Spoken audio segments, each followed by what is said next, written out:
As we always say, Big Sills, how you doing? How are you doing, my friends? Absolutely. What an unbelievable time right now. And I got my phone on here. You guys, I got to tell you, hang on. Hang on for a second. I have absolutely created a train wreck here. So my laptop goes down, and Xander's like this. I'm worse than Jody Mack, believe it or not. I am so not technically sound. And my laptop just blew up. So I log on to the computer. Xander's like, what have you done? Oh, my God. Hey. You know how many of you guys call me the biggest idiot on the planet? Hey, flexing. No. And here's Xander, too. He does this. He goes, stop panicking. Holy shit. Oh, my God. I feel like Little Sills now, man. Too much porn, Sills? Yeah, probably. Wait, what do you think a 60-year-old guy's going to do, guy? Have sex with his wife? Oh. Holy cow. All right. We got this bad puppy going. Hey, it's all good. I appreciate everybody coming aboard. Let's set this thing back up again. Great beginning to the program. Thank you. Okay. Thank you. Unbelievable, man. Hopefully hopefully it's all good. Hopefully it's all good here. All right. Watching the national championship game last night was absolutely outstanding. It reminded me of an old Big East game. It reminded me of when Georgetown, St. John's, Nova, back in the old day. UConn is absolutely a spectacular basketball program. Who would have thought that program would be where it is today? You know, years ago, that basketball program was nowhere to be seen until Jim Calhoun got there. And watching them last night and what Hurley did with that program, unbelievable. Unbelievable. And it did remind me of an old Big East game with Rolly Massimino, Carnesecca, John Thompson. That's an old school basketball program. And if that doesn't remind you of the Big East, nothing will. Congratulations. Absolutely, Crowley. Congratulations to UConn. Back-to-back national titles. How about the Chicks? 18.8 million people viewed that national championship game between South Carolina and Iowa and Caitlin Clark. You know what I can't believe? You know, it's funny. It's you're watching some of the comments and you're watching some of the people that are making comments about Caitlin Clark. You know what I say? Congratulations. Congratulations. You are now being covered like a mainstream sport. You're now being covered. I mean, because you're being criticized. Before in the past, nobody would criticize women's sports because they didn't want to go over the top and they didn't want to say anything negative towards women. Now you're being covered like men. Hey, she didn't really have a great final. Okay. Well, that's how normal people are covered. People are covering women's sports now like men's sports. You're being critical. Reddick would have 20 sacks with the Jets secondary last season, and Huff would have 5 sacks with the Eagles last season with that secondary. That's a great take, 304. 304 reminds me, too, all super chats go to the top. We so appreciate that. That's a great take. That's a great take. He's dead on. 16 days, 304 into the NFL draft, too, by the way. I still can't get over the Reddick trade. I can't understand still why he's not with you guys. I can't wait to see her in the WNBA too, Caitlin Clark. South Carolina was too big for and too physical. Sills in his yellow Hummer. Sam, what? Oh, hey, you saw me in the Big Sills Hummer? Yes, sir. Yes, sir, man. How you doing? Big Sills. Sills, the Surtain one out of Denver. We're going to get to this. We're going to get to it. Absolutely. We'll get to all that here. Sills, is there a real chance we trade for Surtain? Let's dive into this now. You're going to hear a lot of news as we're getting closer to the NFL draft, with teams potentially trying to acquire more trades. What does Denver need right now? They need a quarterback. Look at all the draft capital that they've surrendered over the last 3 years to get Sean Payton and Russell Wilson in the building. Well, at the end of the day, you know that they're going to be looking for a quarterback. Are they going to trade up?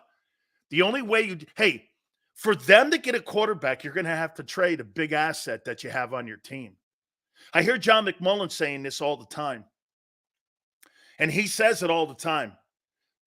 There's no way the Denver Broncos are going to trade Patrick Surtain. Don't say never in the NFL. I never thought Bill Belichick would be fired in New England. Everything's possible, especially when Sean Payton has to turn that thing. Patrick Surtain's not going to help them get to the playoffs. A quarterback will. Okay? A quarterback will. But the question will come down, how much power does Vic Fangio have, and how much equity do the Eagles want to surrender for a player like Patrick Surtain? I would say this to you. Snead didn't get a first-round pick. The Titans didn't get a 1 for him. They did not get a 1. So would Surtain only cost a 1 because of his age? They have a ton of money, and they can offer him a 3-year contract extension too. I mean, if I'm not mistaken, I think Denver has picked up the option. So you would get him for 2 more years, this year and next year, still on the rookie contract. That's really inviting. Denver fielded calls in November for him. Why wouldn't you field calls 16 days out from the draft? And I do think too, Crowley, I do think that I do believe that he's better than Snead. He is better than Snead. Okay? I would say that he's better. But how much would they surrender, the Eagles, to get him in the building? The Denver Broncos have to get a quarterback. Okay? They have to get a quarterback. Sills, was Brian Burns better than Surtain? I'd take the corner over the edge rusher. If I'm going to pay $25 million, Kyle, I'm going to pay it on a corner. I'm not going to pay it on an edge rusher. I think he helps the Giants, Brian Burns, but I'm not going to sit there and pay a guy $25 million when I could pay the corner $20 million or $21 million. That's what's going to cost him, by the way. Whoever lands on him, if it's Denver or someone else, you're going to have to pay $21 million for him. Snead's not better than Patrick Surtain. If the Eagles win the Super Bowl, Dan needs to do a show only wearing, that's not happening. And don't worry about it, because the Eagles won't make the playoffs with that defense. You're not a playoff team with that defense. You proved it already. By the way, let's go here. Congratulations, Philly. You got a coach. You got a coach. You've got a coach. You know who he is? He's John Tortorella. You're saying, well, wait a minute. They're kind of melting down the Flyers. With that talent, I didn't expect them to do shit this year. But you know what you have in a coach? Tells you who you are, what you are, and where you are. You know what Nick Sirianni does? Lie to you. John Tortorella is closer to the Jack Adams Award, which embodies the Coach of the Year in the NHL, than he is being fired in a pink slip. John Tortorella is a candidate to win the Jack Adams Award, the NHL's Coach of the Year, for what he's done with that shit show in Philly. That's a coach. Benching captains. That's the equivalent of sitting Hurts for playing like shit. Let me ask you this. If John Tortorella was the coach of the Philadelphia Eagles, you think that had a 1-7 meltdown? Never happened. John Tortorella's not going to tolerate that kind of stuff. But then again, the Eagles wouldn't tolerate a guy like John Tortorella. The Eagles would never hire a guy like John Tortorella. You know why? He's got a backbone. Nick has no backbone. He'll never hire a guy with a backbone. Maniac, what's up, brother? Would never hire a guy with a backbone. Never. So I was listening to people say, well, you know, Tortorella's may have lost. Tortorella hasn't lost anything. He doesn't lose his team. His team's constantly in fear of him on what he's going to do next if you don't show up to the arena. Nick Nurse is a great coach, too, for the Sixers. Yeah. He's done a whale of a job compared to what Doc Rivers did a year ago. No question about it. Okay? No question about it. Oh, I know, no, Crowley. I think Nick Nurse is pretty good. Okay? I do. John Tortorella is a coach. I mean, Joey B, what up, my friend? I think Nick Nurse, I don't know how far they're going to go. Okay? I don't know how far they're going to go. But I do believe in my heart that John Tortorella is going to get you potentially back to a Stanley Cup final. All right. Let's go into the draft. We're 16 days away from the NFL draft. And I would make two comments here for you. Do you believe that the Philadelphia Eagles should sign and draft a wide receiver? Or do you believe that they should begin the process of replacing Lane Johnson? What's more important right now? And who has more football left and who's more important to the team? Who would you say is more important to the team, Lane Johnson or A.J. Brown? Replacing Lane. The Eagles better be going defense with the first pick. Agreed. Lane? I don't think A.J. Brown is more important than Lane Johnson.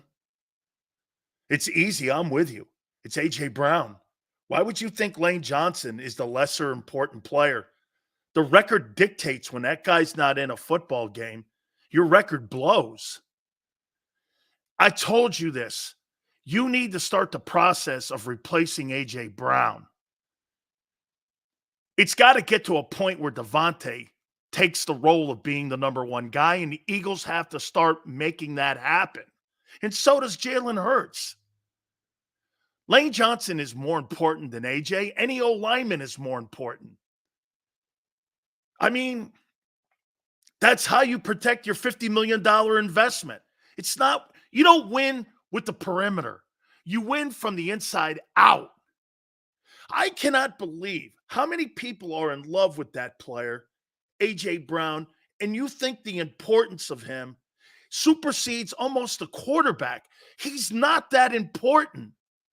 The last 2 years, he's had career years, and it's led personally to really nothing in the development of the quarterback. He had one really good year when they used him right, and when they didn't, the players still had a big year. A.J. Brown had a bigger year than 22, and the team folded. A.J.'s a top 5 wideout. So what? So what? So what? Lane Johnson's by far more important. I'm not saying you don't think about the process of replacing him. You could do that in the second and third round. I mean, trading Brown, you can't really do that this year because of the cap hits. Okay? You really can't do that. If I had to pick between the two, I'd take Surtain 10 out of 10 times. Patrick Surtain is the best lockdown corner in the league. Hurts was a rookie before A.J. Dude, A.J. Brown, if he's on that team, will never win a Super Bowl here in Philadelphia. He will never help you win. When you have to isolate yourself on one guy, personally, I think you'd be better off without him. I'd honestly say replacing the tight end Sills. Our offense suffers when Goddard is hurt. That's every year now. Not one of the choices, but I think it should be. No point of a top 5 wide receiver if Hurts is not going to spread the ball around. Matt, that's a great take. That is exactly the point where I say that in Buffalo, you're actually going to see Josh Allen play better. Like you do all the rest of these guys. I think you're going to see Justin Herbert play better. Hurts is mid, making $50 million is ludicrous to me. Crowley, he's not a $50 million a year guy. Jalen Hurts is not a $50 million quarterback. Kyler Murray's not. Maybe Murray is because there's not a lot of guys on that offense right now, and he's got to carry the load. Brock Purdy's not a $50 million quarterback. Brock Purdy hasn't proven that he can carry a football team either without loaded talent on his team. I'm not paying a quarterback $50 million when I'm paying everybody in the huddle. You understand that? The reason that Hurts is not a $50 million quarterback is because you're paying everybody in the huddle. The point of paying a $50 million quarterback is that you don't have to pay everybody in the huddle, except the O-line. Okay? Went to the Super Bowl with A.J. Brown. Last season, Jalen was injured. He was not injured. And Brian Johnson sucks. Jalen Hurts was not injured. He was not injured. May have been hurt a little, but so what? Wasn't injured. Excuse and a lie. Okay? Excuse and a lie. It makes no sense. So, do you draft? Would you be shocked if the Eagles traded down and drafted a wide receiver? Does Surtain and Edgerrin Cooper fix the defense?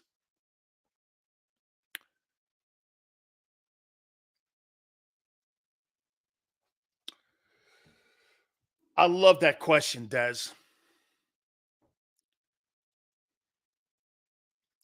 Does Surtain and Edgerrin Cooper fix the defense?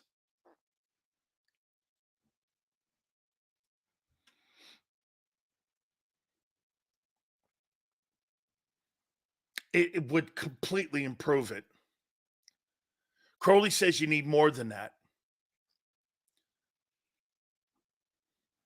You need another edge to replace Brandon Graham. I mean, boy, I'm with you, Nick. I think that thing does a lot to it. You still need a better pass rush, and you lost your best pass rusher. It makes it a ton better. It makes it a ton better. The middle of our defense was the problem. Yeah, covering tight ends and backs out of the backfield.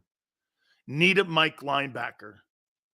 Again, someone asked me yesterday, Sills, would you be open to the Eagles drafting a wide receiver at 22? Dak played injured in 22. Eagles fans still talked. The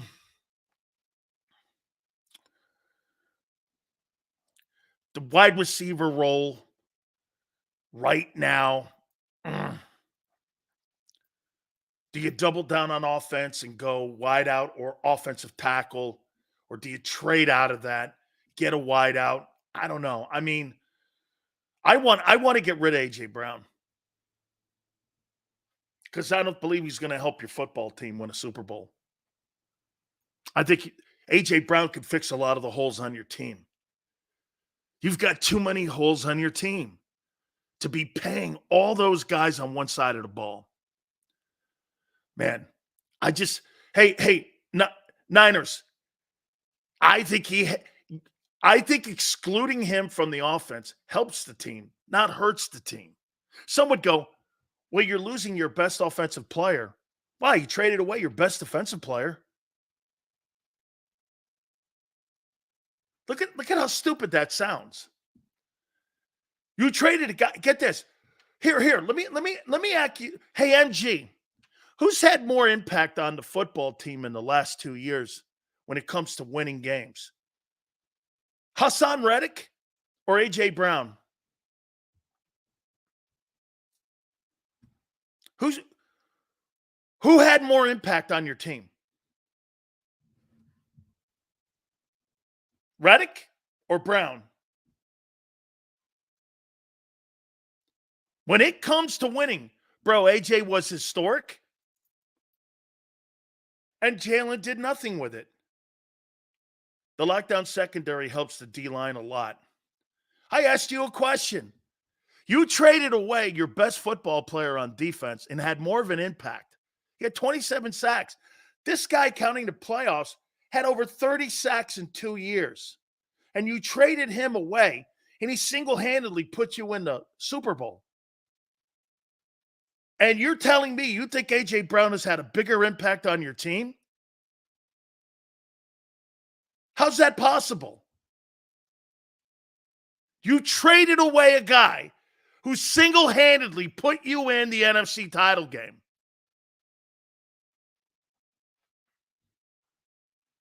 Kyle, correct.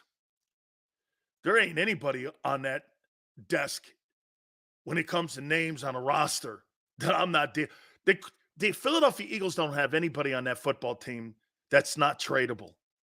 Well, would I trade Mulata? That'd be really hard. That'd be really hard to trade him. Really hard to trade him. Him and would I trade Lane now? Depending on what you're offering, maybe Devontae. Smith and Mulata would probably be the only two players on the Philadelphia. Think about that. The only two players on your football team that you wouldn't trade right now that is off the table would be Devontae Smith and Jordan Mulata. The rest of them are all tradable, including Hurts. Okay? Landon not tradable. Right, he's right there. Do kickers get traded? Not trading Dickerson sells. Nick, he's a heck of a football player. So, thought about it as we're getting closer to the draft. Do you go wide out? Probably not, because there's too much to fix on defense. But here's the problem you have with Howie. Howie doesn't know how to pick defensive players. And I'm going to get into it right now.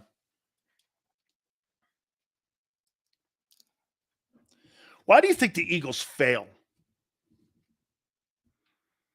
at drafting defensive football players? Why do you think they fail?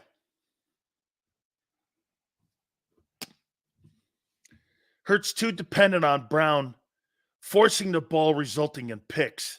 Take Brown away, you take Hurts' security blanket away. Better for his development. And also, too, Sam, you find out if he's the guy for or not. See, I think A.J. Brown hides a lot of stuff that you still are unsure of with Hurts. Can he read a defense? Is he a good enough pocket passer? Is he a good enough pocket passer? Can he pick the blitz up? A.J. Brown covers all that. Just throw it to him. That's not good enough. They pick out workout wonders. Sertan Cooper on rookie deal frees money for edge. They don't know what they're doing. Mike Mamala is the Howie way. Sills, just a massive hater. No, I'm looking at building your football team, dickhead. Okay? I'm not looking at, there's nobody on your football team that's named on the back of the jersey that I give a shit about. I care about winning and losing. Okay, that's it. Hater? Great. If I hate a player and I think it's time to go, so be it. So be it. Stop falling in love with your guys. Fall in like with them. How many times do I have to tell you that? I don't give a shit about a name on the back of a jersey. Okay? This is about winning football games. Okay? This is about not hater. Who gives a shit how much you like Hurts if he can't win? Who gives a shit if Devin White can't make tackles if you like him? Liking people has nothing to do with this. Stop with that. Hey, I really like, hey, let me say this about Xander. Hey, they love Big Sills. You know what? Until Big Sills doesn't work or doesn't produce. We're all in the business together. We are all in a business together. I love people I'm working with. At the end of the day, we're in a producing business, just like the National Football League. That's the one thing I've always loved about broadcasting. You know what that is? Is that, hey, no matter how much you like somebody, if you're not producing, who gives a shit? It's about Super Bowls. That's right, Eddie. It's about winning games. You know, what you have in here sometimes is you guys really like your Philadelphia athletes and you revere it. Hey, guess what? Loving Jason Kelce, I get it and I understand it. 12 legendary years. He gave his heart and soul. No question that you fall in love with a guy like that, and you should. And would I respect him if I was running the Eagles? Absolutely. That guy gave it all, man. Every play. I saw Aaron Donald on with Chris Long. You know what he said? I hated playing against that guy. Because you know why? That guy gave it, and he played his ass off every freaking play. I see Fangio selecting the defense in the draft. Why, Martin, would I give that guy autonomy when I just saw him trade away somebody like Hassan Reddick? I don't know. Big Marshall, thank you, and thank you, Martin. I'm good. I don't have to fit in by accepting Flexen's rules. Mark blocks all of us. I don't like him. Never will. This is my last super chat. I've been supporting this show for a long time. I had a voice and choice. Peace out. Marshall, I don't know what you're talking about. I have no idea what you're talking about. So I'm disappointed to see that. I don't know what I have zero clue what you're talking about. But I thought you were ready to move on from Reddick because he couldn't tackle or cover. Dez, I was. Why didn't you go get Josh Allen? Why did you sign Bryce Huff? You didn't upgrade. You didn't upgrade the position if you're going to move off of Reddick.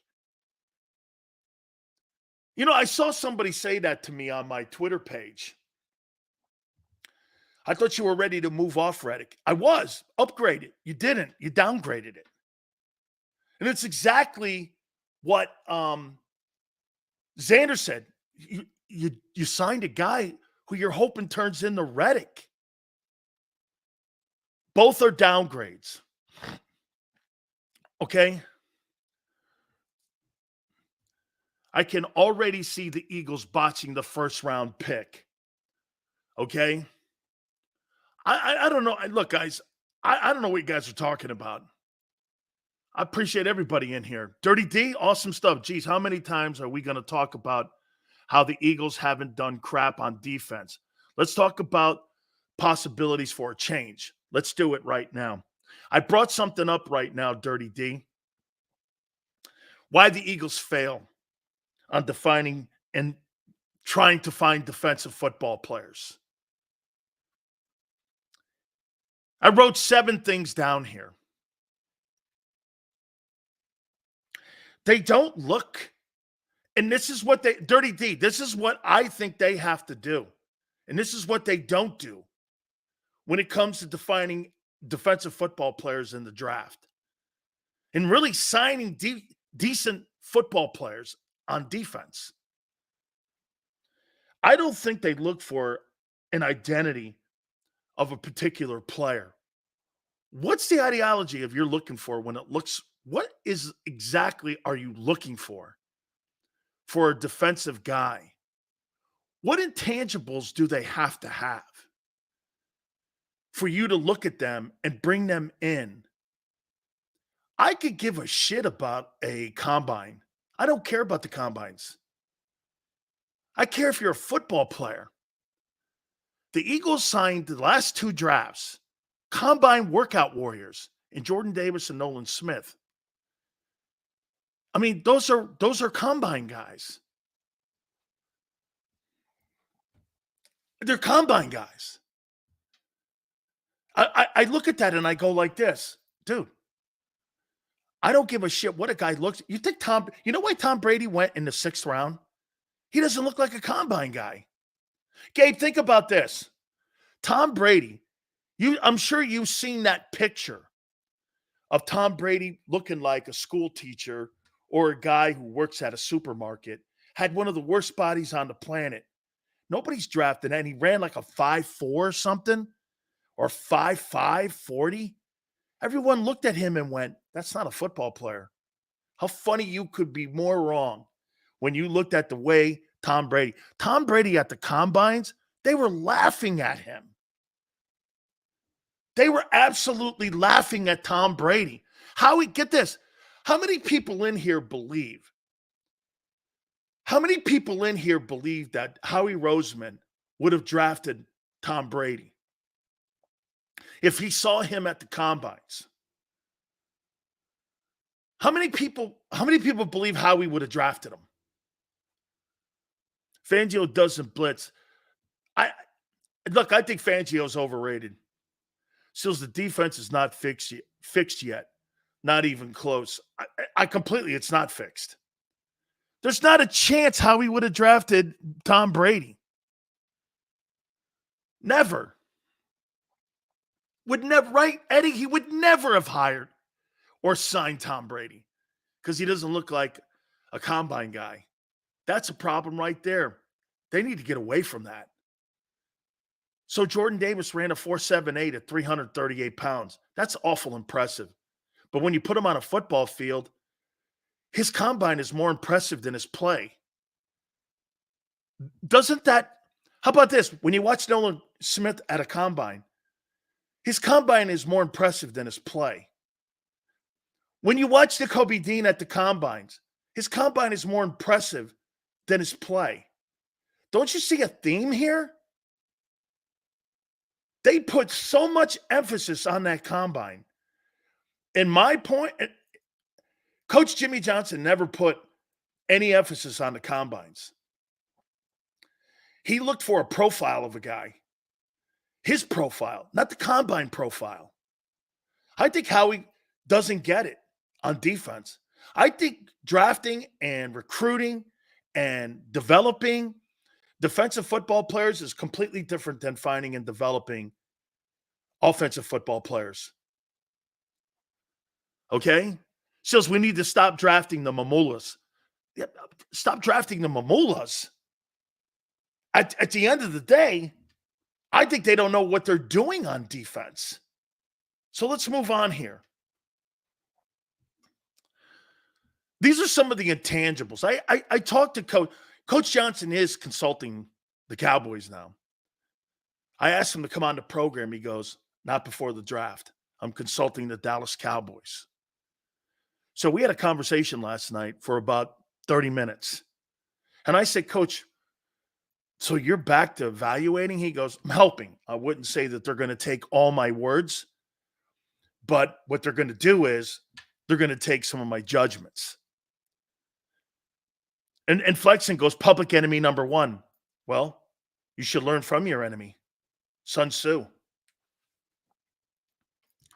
The last time the Cowboys were relevant, Jimmy was in the building. The last time the Eagles feared the Cowboys, Jimmy was in the building. Right? The last time the Cowboys won Super Bowls and went to NFC championship games, Jimmy was in the building, right? Well, you should learn from that. You got to have a love of the game, he says. You got to love it. You got to love the game. You got to be passionate about the game. And what he means by that is not just showing up at 8 o'clock in the morning and leaving at 4 o'clock in the afternoon.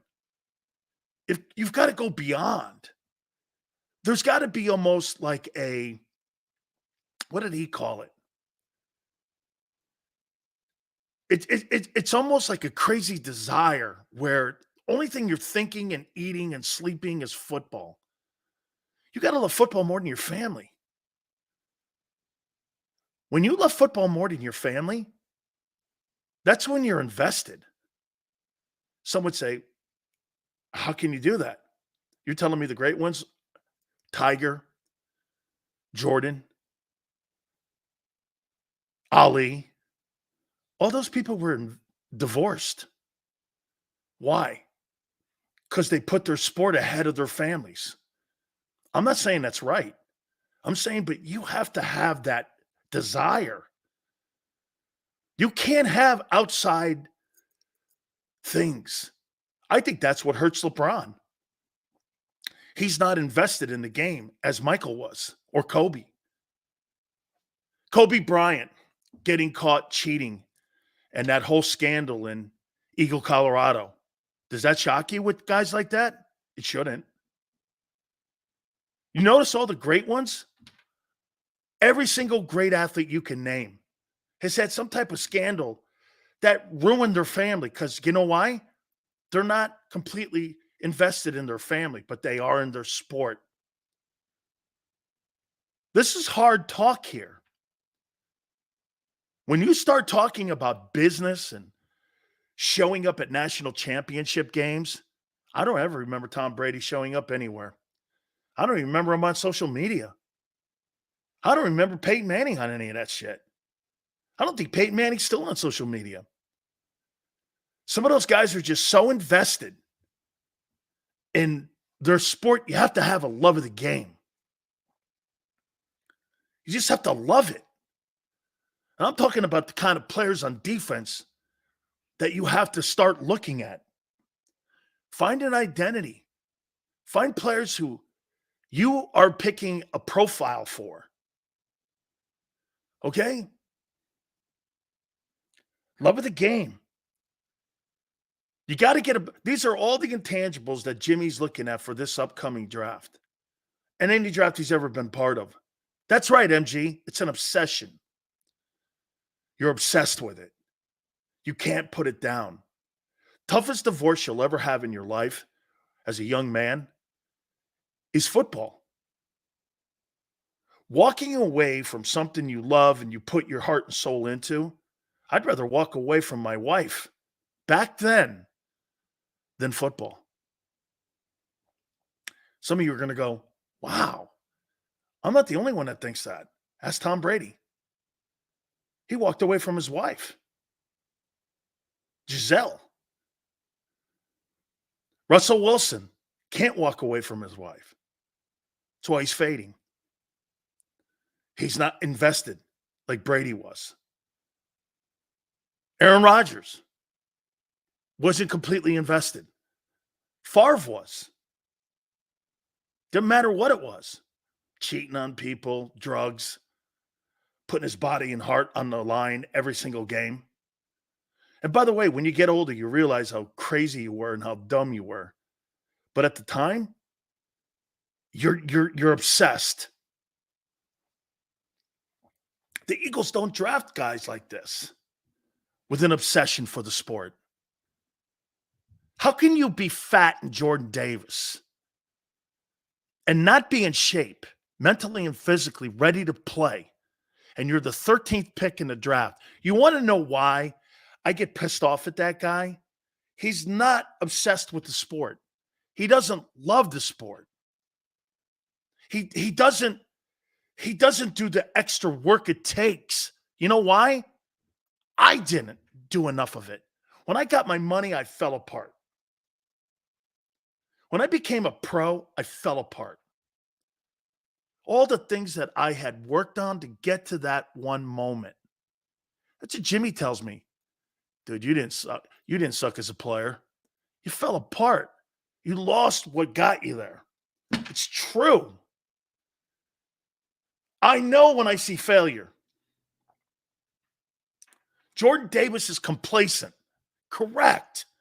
Complacency is not going to get you to be a great football player. And the Eagles don't look at obsession. Being obsessed and being a fanatic at what you do, it's the closest thing to being insane. You have to almost be insane to make it to the NFL. No matter what it is, how many drugs you take, how many surgeries you take. This is why Jimmy loved me. I didn't give a fuck what was going on. I didn't care about anything. And he had a whole tag team of guys like me. You got to be smart. A smart football player. You don't have to be book smart. You don't have to be book smart. You have to be football smart. You have to understand the game. You have to understand a concept. And you know what? What does that mean? Not just about you. The one thing that I wish I did, if I could go back and do it all over again, many things I wish I could do over again. I wish I knew the settings and the techniques of every single player on my defense. So I knew what my role was in my defense. The problem with today's players, they don't know what the corner does. They only care about what they're doing. Lawrence Taylor, one of the greatest things I ever heard, Lamar Leachman, who coached me in Detroit, said this. How about this, Crowley? One of the greatest things I ever heard, Howie thinks random guys will just mesh on defense. That's another thing. Hollywood. Random mercenaries are not going to play and put in a good defense. You've got to have 5 core guys or 6 core guys to be able to do that. You've got to have core guys or you're not going to mesh. Absolutely. Dude, again, being obsessed, drafting a defensive football player is different. It's an attitude. It's not a position. Go back. I wish I knew every single position everybody was playing around me. And I was going to tell you, Lawrence Taylor, who had come off a Coke binge, was late to a meeting once. Lamar Leachman told me this. He was in the meeting. Walked in 15 minutes late. Fell asleep. And Belichick got pissed off and woke him up. God dang it. Lawrence, you did once again falling asleep. He walked up to the chalkboard, drew the entire 11 guys and all their techniques on a particular call he had, threw the chalk at him, hit him in the chest, sat down and goes, what the fuck else do you want me to do? Lawrence Taylor knew every single technique and every single position on a particular play against San Francisco, and he went back and fell asleep again. Bill went and told Parcells, he goes, what do you want me to do? That's coaching. There's certain guys There's certain guys you don't overcoach. You don't overcoach Lawrence Taylor. That's what Belichick's problem was, overcoaching. That's why he failed in Cleveland. He got a little better up in New England, but when Brady left, he was the buffer in the locker room. It fell apart for him. Belichick is not a people guy when it comes to his players. Okay? He's not. He tried overcoaching Lawrence Taylor. Lawrence Taylor's a drug addict who would walk in, know every single position on the field because he was a savant and he was obsessed with two things, drugs and football. Nothing to do with his family. And you know what? People will go, well, Parcells was guilty of allowing Lawrence Taylor to do that. He's a grown man. He's a grown man. Look at the players we have on D. Davis, Slade, Bradbury, free dudes, no intensity, no desire to knock people on their ass. Anthony, I think that's one of the differences between 17 and 22. That 17 team wanted to knock people on their ass. Okay? Wanted to knock people on their ass. Okay? Sills looks like only defensive player they landed in the first round is Jalen Carter. I do love Carter. Hell, some of our players should do drugs then. Brian, I wouldn't suggest that. Okay? Sills, what's Bill's role with the Huskers? I saw that. Coach brought him in, and he sat there, and all the coaches and players were just in awe of how he spoke defense and how he spoke about playing football. That's a gift. When you can make the most absurd and the most difficult to understand easy to understand for everybody, because that's how you communicate. It's brilliant. And I don't have any issues with Bill when it comes to schemes and stuff. Sills, did Bill do coke as Howie needs to take building his defense as serious as he takes building his offense. I think one of the most important things that he has on offense is Jeff Stoutland. I think Jeff Stoutland, because get this, I think that's the centerpiece of your football team, is your O-line. Mr. Everything. We haven't played with our hair on fire on defense of the ball in almost 2 years. We lack identity. We lack personnel. We lack direction and the right players with the correct skill set. It's perfect. That's absolutely perfect. The perfect defense building isn't flashy enough for the owner. If Laurie wants high scoring, flashy games, own the Sixers. Hey, Anthony, at the end of the day, he doesn't want to spend his money over there. Here's something else. This is kind of what Anthony just said.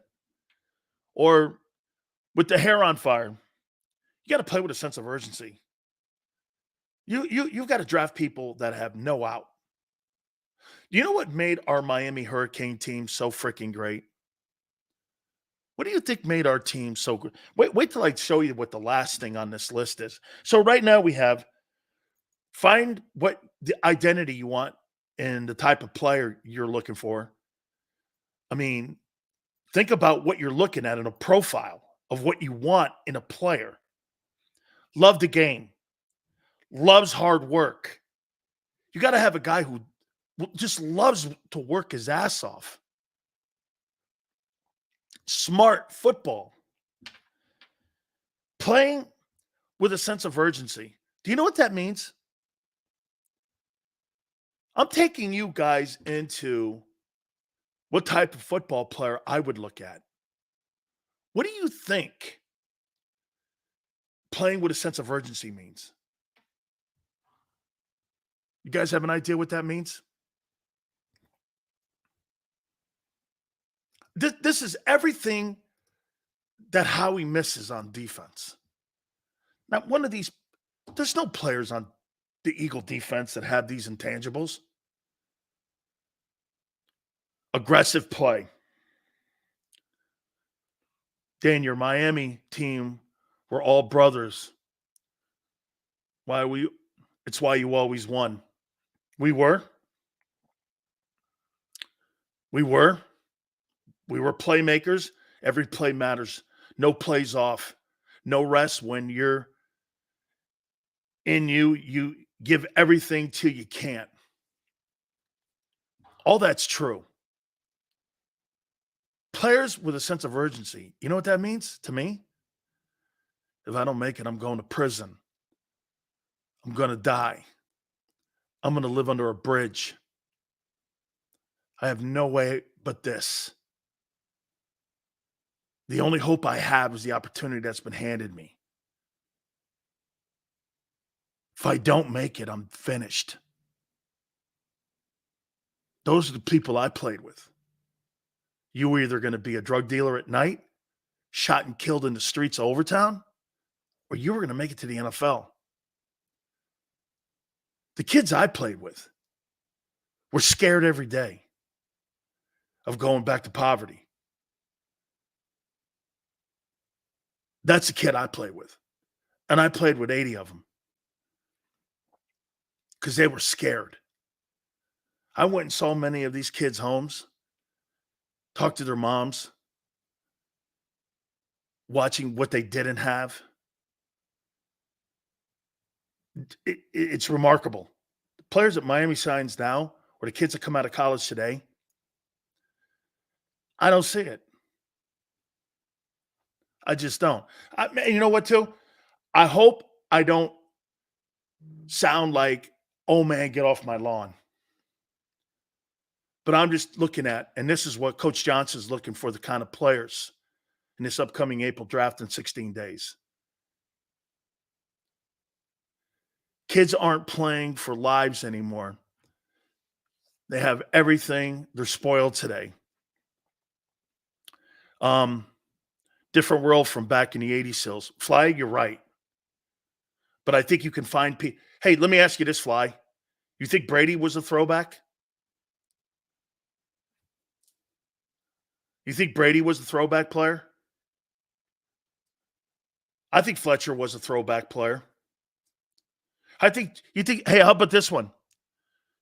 Hey, Fly, do you think Jason Kelce was a throwback player? He just retired. So they do exist. Fly, right? Jason Kelce. He's a throwback guy, right? Played every play. Loved the game. Right? Smart. Look at this. Let me use Jason Kelce here. Hey, watch this, Fly. Was Jason Kelce, did he have a profile, an identity? Yeah. He had the identity of Philadelphia. Did he love the game? Extremely. Did he love to work? Well, he wouldn't have got to where he was without hard work. Was he smart? Absolutely. Did he play with a sense of urgency of thinking his job could be taken away at any time? Yeah. Here's another one. Was he coachable? He trusted Mudd and Jeff Stoutland, right? And then the last one is the least important one, talent. You're in the NFL because you have talent. That's the least thing you look at. Tough men create easy times. Easy times create weak men. Weak men create tough times. Those aren't cliches, Q. When you put it and you apply it. This is the kind of stuff I'm talking about here. Here, watch this. Let's put some of the defensive players in this profile that Jimmy has. And you tell me what kind of players you have. How about this, Dirty D? Let's go through the list of some of the players that you're going to put on the football field in September. Let's start with Jordan Davis. You think he loves the game? Scale of 1 to 10, what do you think Jordan Davis loves the game? What would you think? 5?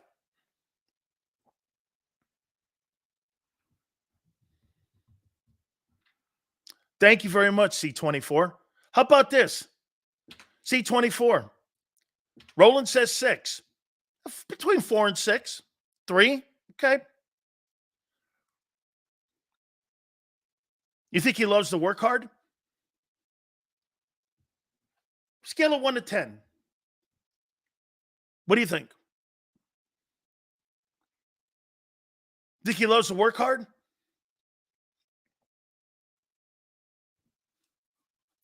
No? This is where Howie fails. You see it? You know how you guys recently have been saying, well, Sills, what would you do to fix it? Well, let's put your guys that you have on your defense right now through a profile. Does he love the game? Kind of. Does he work hard? Kind of. Is he smart? No. How could you be fat and out of shape? It takes no ability to be in shape. It takes desire and will to be in shape. Do you understand? That's one of the least things that you can possibly have as a player is to have yourself in shape. You don't have to be smart. You don't have to be smart to be in shape.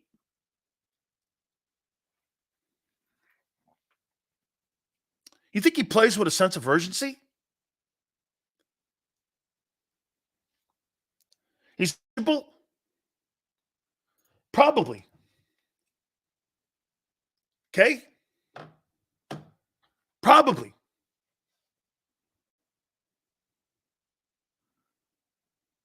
Does he have talent?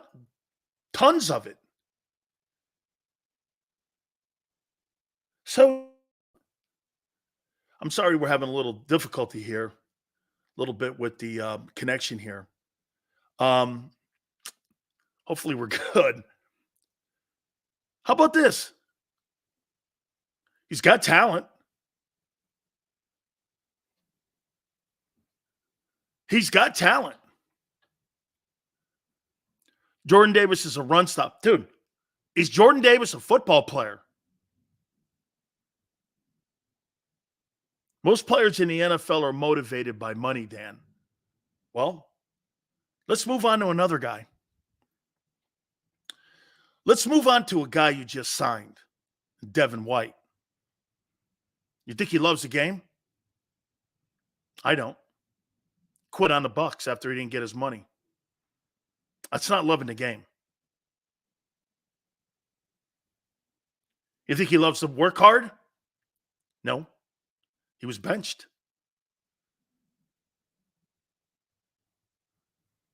You think he's smart? Can't be smart if you're allowing a contract to get in the way of your football. Because your football and lack thereof will get in the way of your contract.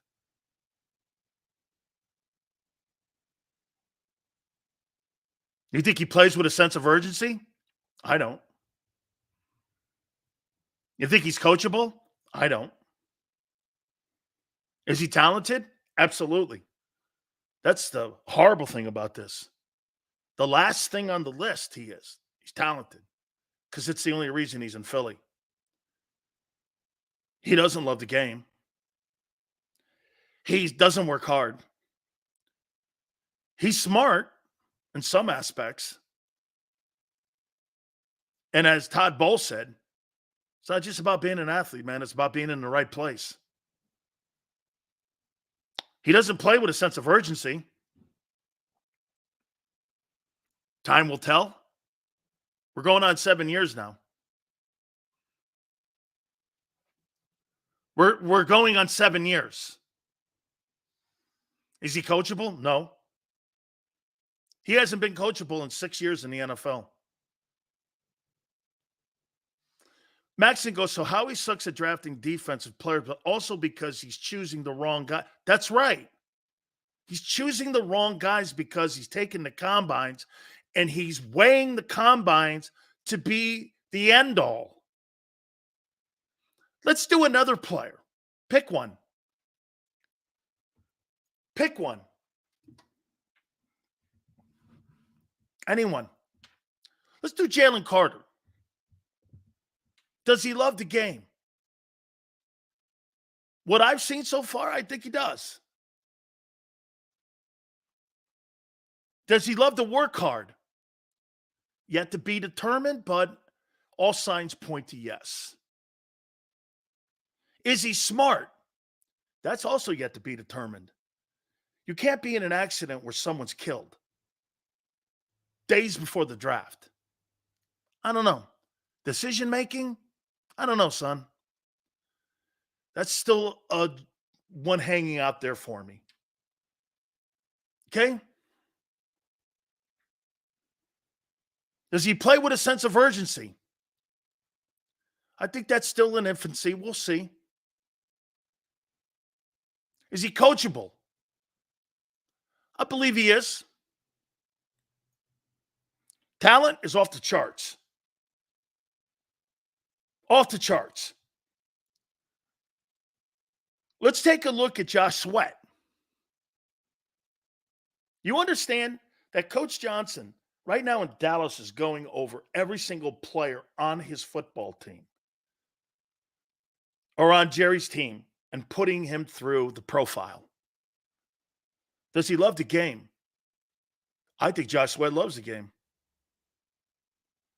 Does he work hard? I think you have to work your ass off to get back from that catastrophic injury that you had in high school. Is he smart?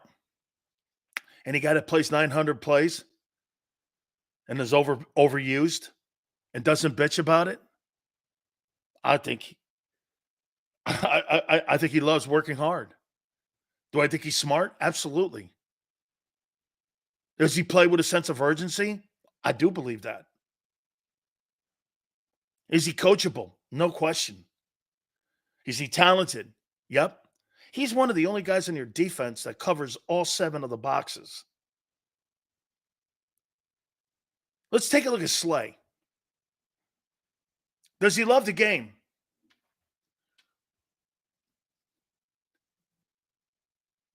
I think Darius Slay loves the game in his own way.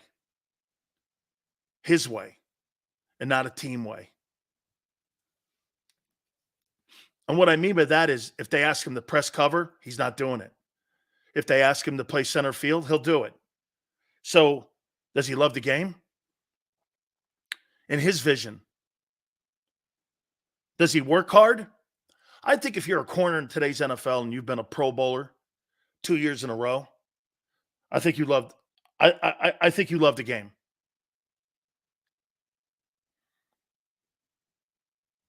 Is he smart? Yeah. I think he is. Does he play with a sense of urgency? No. I think he is a momentum player. You know what I mean by momentum player? If things are going well, he's spectacular. If things are going shitty, he's awful shitty, and he's got a shitty attitude. I played good. You suck. It's a terrible attitude. Is he coachable? No. Does he have talent? Sure.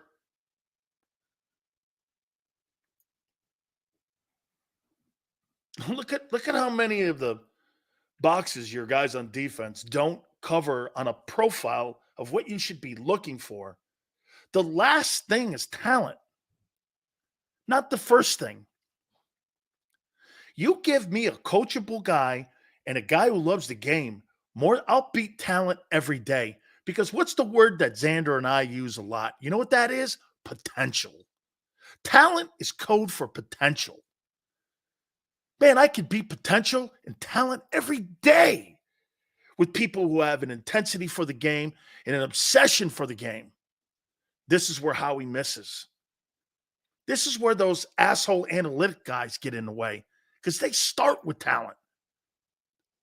You can't start with talent.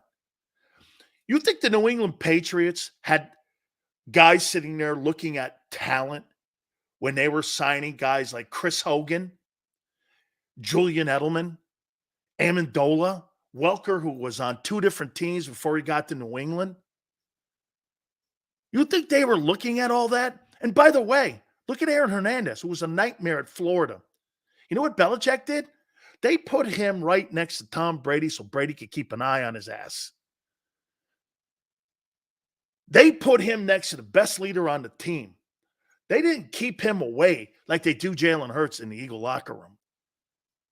A.J. Brown should have a locker right next to Jalen Hurts.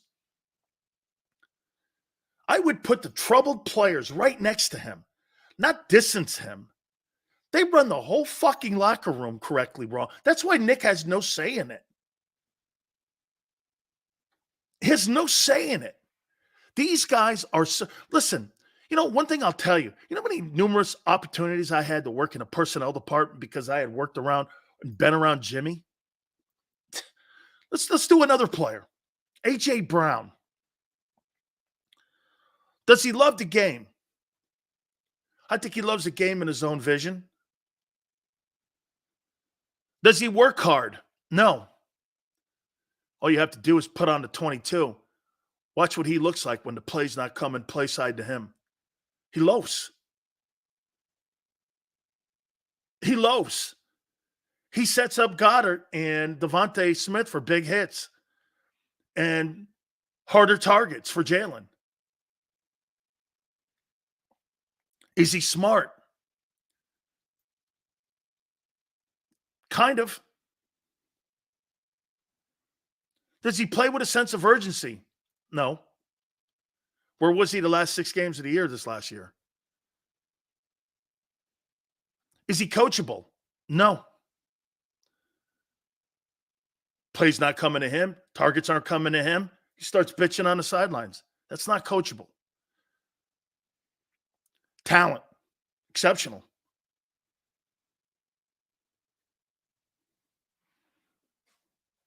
Now let's do Devontae Smith.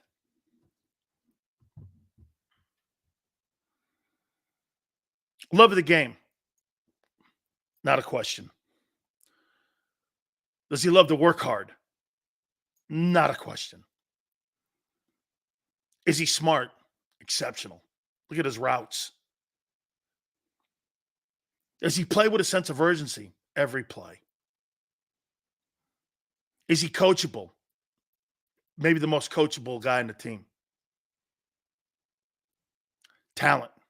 Over the top. Every single box he checks off. That's a grand slam. Let's do Jalen Hurts.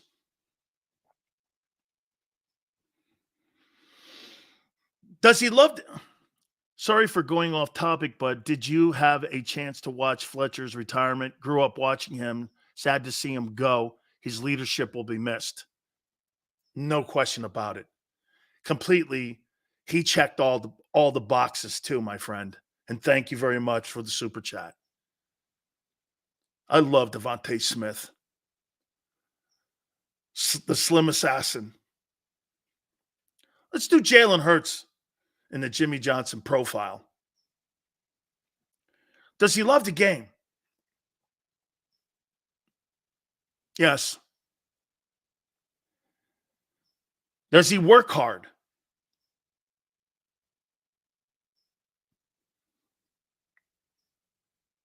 I think Jalen Hurts works hard in the wrong areas. Jalen Hurts in a gym? Jalen Hurts on a football field running 40s? That's not what I want him working on. Pass routes. You know, one of the coolest things I ever seen and what a player did 2.5 hours before every game was that Reggie Wayne told me that Peyton Manning had this obsession 2 hours before a football game on Sundays. They would go out for about 45 minutes and just run routes, run routes, run routes, run routes, run routes, run routes. Every single, they did that for over a decade. Every single game. And in the offseason, he would live next to these guys and just go and throw with them. It wasn't, I wouldn't consider Peyton. Have you ever seen Peyton Manning in a gym? Have you ever seen him in a gym? Have you ever seen Tom Brady in a gym? All you've seen is guys up in Wyoming throwing the passes. I don't know. Does Jalen work hard at the craft of passing the ball? I'm going to say, I hope.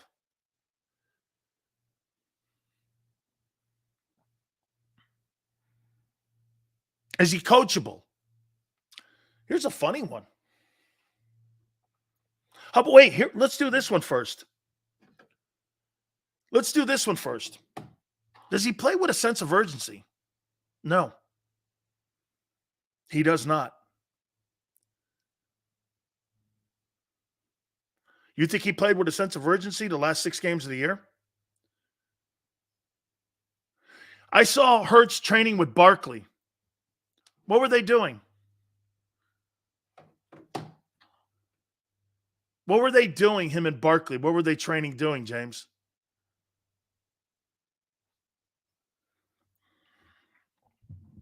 What were they doing? Just curious, because I didn't see that. Okay? Were they doing squats and such? Oh. Okay. Is Jalen coachable? Funny here. This one here is funny. Coachable. He's too coachable. Do this. Okay. Do that. Okay. He's a follower.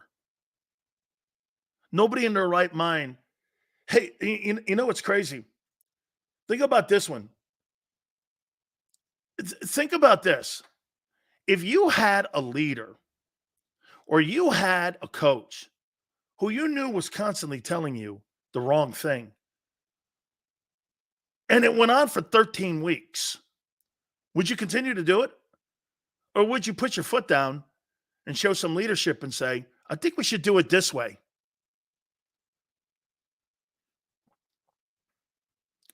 Jalen was working with Brady's coach in SoCal. I know, I reported it. I don't think 3 weeks is going to fix his mechanics.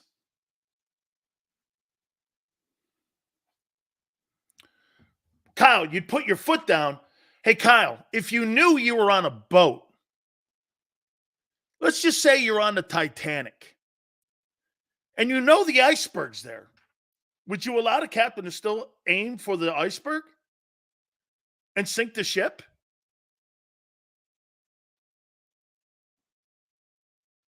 Would you?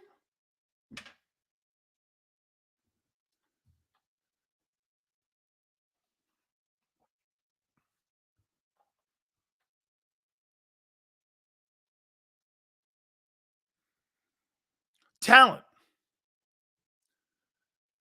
He's got talent, or he wouldn't be in the league. Think about that for a second. The worst quality that Jalen Hurts has is his leadership. If you knew your captain was driving you hitting an iceberg for 13 straight weeks, coming off an MVP season, would you allow that captain to drive you into the iceberg and kill you? Yes or no? That's how you have to have a sense of urgency in your brain and think. Would you allow someone to be the result of your demise and follow along with it? Would you? And don't tell me, well, he's just being a good team. That's not why you're being paid $50 million, son. See, I think Shane Steichen coached Jalen Hurts mentally and physically. Go ahead, Jalen. You're my offensive coordinator, not me. I think they grabbed too much control of the kid in 23. Whereas Steichen just went, run pass option, man. It's up to you, not me. You're going to be the decision maker. I think Jalen Hurts is a good decision maker on the field. But last year, that quality was taken away from him. Would you allow someone to change that intangible that you have? See, this is what Jimmy would have. And here, let me put Dak in this. Okay, so you know, we talked about Dak last night. Does Dak have a love of the game? I think he does. Does he love to work hard? I think he does. Is he smart? I think he's smart, but I think when it gets into crunch time, I think he overthinks things. Does he play with a sense of urgency? I do not believe that. Playoff games and the 13th game of the season are two different worlds. Is he coachable? I believe he is. Is he talented? Yes. So Dak's problem comes down to this. The game, he needs to have the game slow down in the postseason, not speed it up, not overcoach it. Okay? Let's put your head coach into this.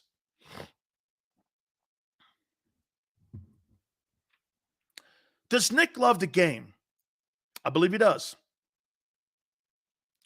Does Nick like hard work? I believe he doesn't. Is he smart? I don't believe he is. Does he coach with a sense of urgency? I don't believe he does.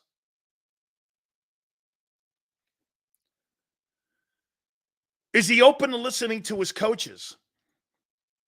I don't believe he is. Does he have talent? I don't believe he does.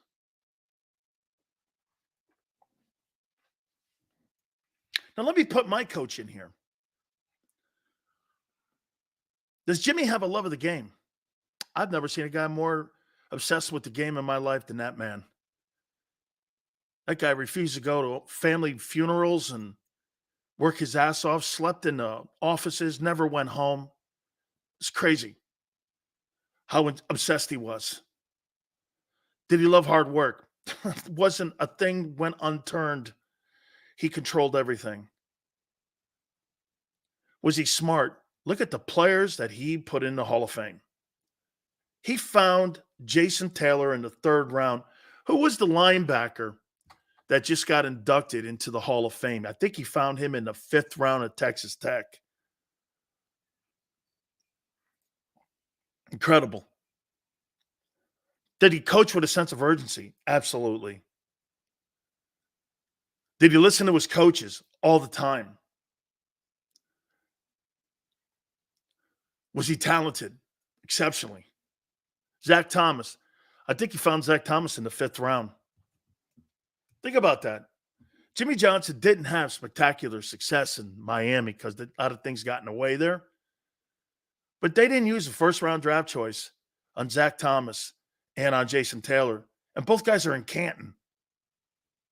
And Jimmy found them. You talk about evaluating defensive football players. There's not a guy on the planet that doesn't know defensive football players like him. Insane. So when you're looking at a profile, look at all the things that you got. The Eagles don't look at people on that side because it's not a priority. Let's put Howie in this profile.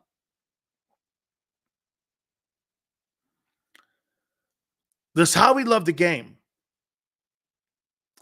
You think Howie loves the game, or do you think Howie loves control of the game?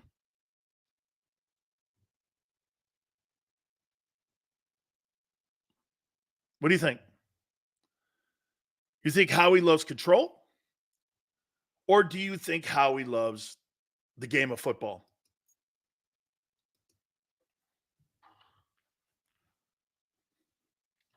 Control of the game. You think he loves the control? Or do you think he loves football? Control and cultivating his ego. How he can't love the game. He never played. I don't know if that's a necessity. I think it's both, Sills, but the control is more important. All right. You think he loves hard work? He can't love hard work. It's more about the control. Look at the work he has to do every year on his defense. It's hit or miss. You think he's smart? I think he's kind of smart. Well, he's smart on deals, putting contracts together. But when it comes to player evaluations, especially on defense, it falls a billion times short because he doesn't know what he's looking for over there. You think he is a general manager with a sense of urgency? Not when you tell me that Zach Cunningham and Nakobe Dean had good years. That's not being involved with a sense of urgency. That's complacency.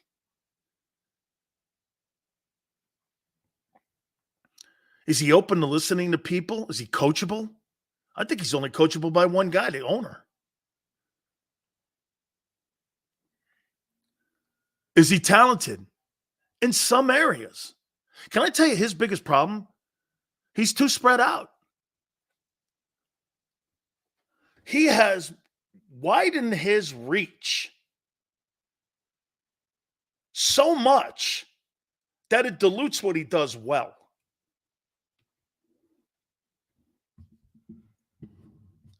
That's right, complacency, Taylor.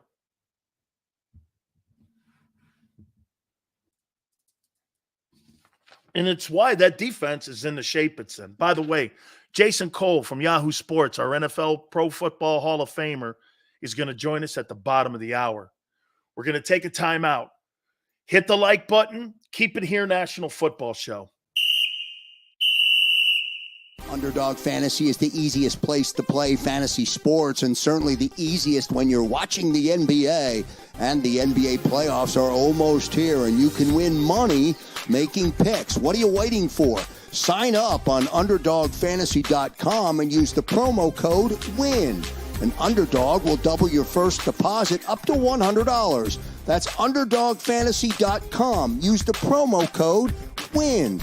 Get ready for the NBA and get ready for the NBA playoffs. Go to UnderdogFantasy.com. Use the promo code WIN.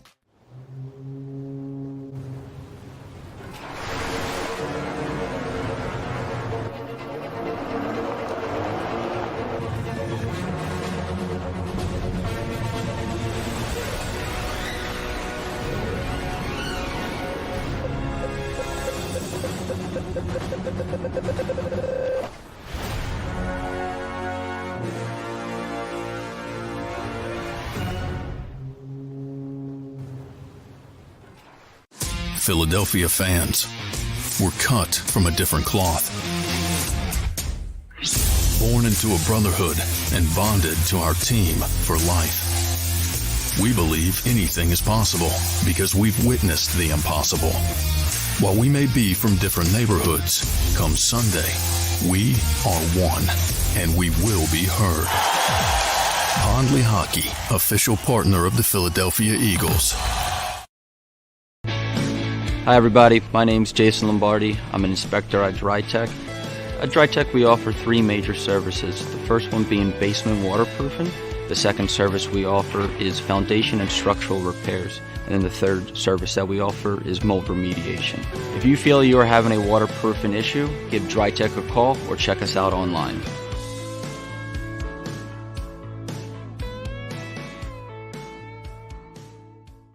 Mike Little was a union construction worker who was badly injured when he suffered a horrific fall because of someone's negligence. His life would change forever. It was just a real downward spiral with everything. Everything you do, and you're sitting home by yourself all day. You can't go out because you can't drive, you can't walk well. It was just a horrible situation.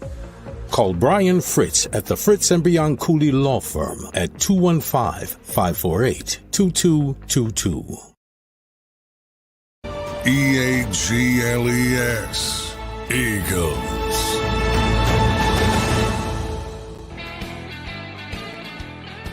Big Sales National Football Show. Appreciate you all coming aboard. Thank you very much. Jason's going to join us here in a minute. I hope you understand now why the Eagles miss on their defensive guys. They miss on their defensive guys because they don't know what they're looking for. They look at the combines. Look at your last guys you've taken from the draft. And again, I don't really think Jalen Carter was that hard of a choice. It was the Eagles having to get over themselves on whether or not they believed that it was a mistake in that unfortunate situation where someone died in that car accident. That's the only reason that you wouldn't have taken him. He's the third best player in that draft last year. Maybe the second best player in that draft. Okay? I mean, it was a no-brainer to take him at 9. So, I mean, you had to make a tough decision. But the reason that they failed because they don't know what they're looking for on defense. And they're hoping Fangio brings a little bit of that knowledge into the building. And I'm hoping too.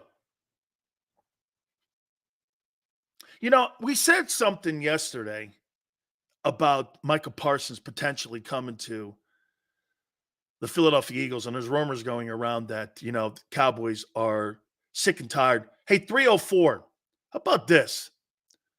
304 is a Cowboy fan. And let me throw this at you here. So Parsons and the Cowboys, it seems that the Cowboys are running out of patience with him. We'll find some patience. That's called coaching. Not every guy's going to be a choir boy. You don't win national championships and Super Bowls with choir boys. Coach them. Develop them. I mean, it's not your job to sit there and make the player kiss your ass. I don't want a player kissing my ass. I want a player to be himself. So, your job as a GM and your job as a coach is to understand the personalities you have on your roster.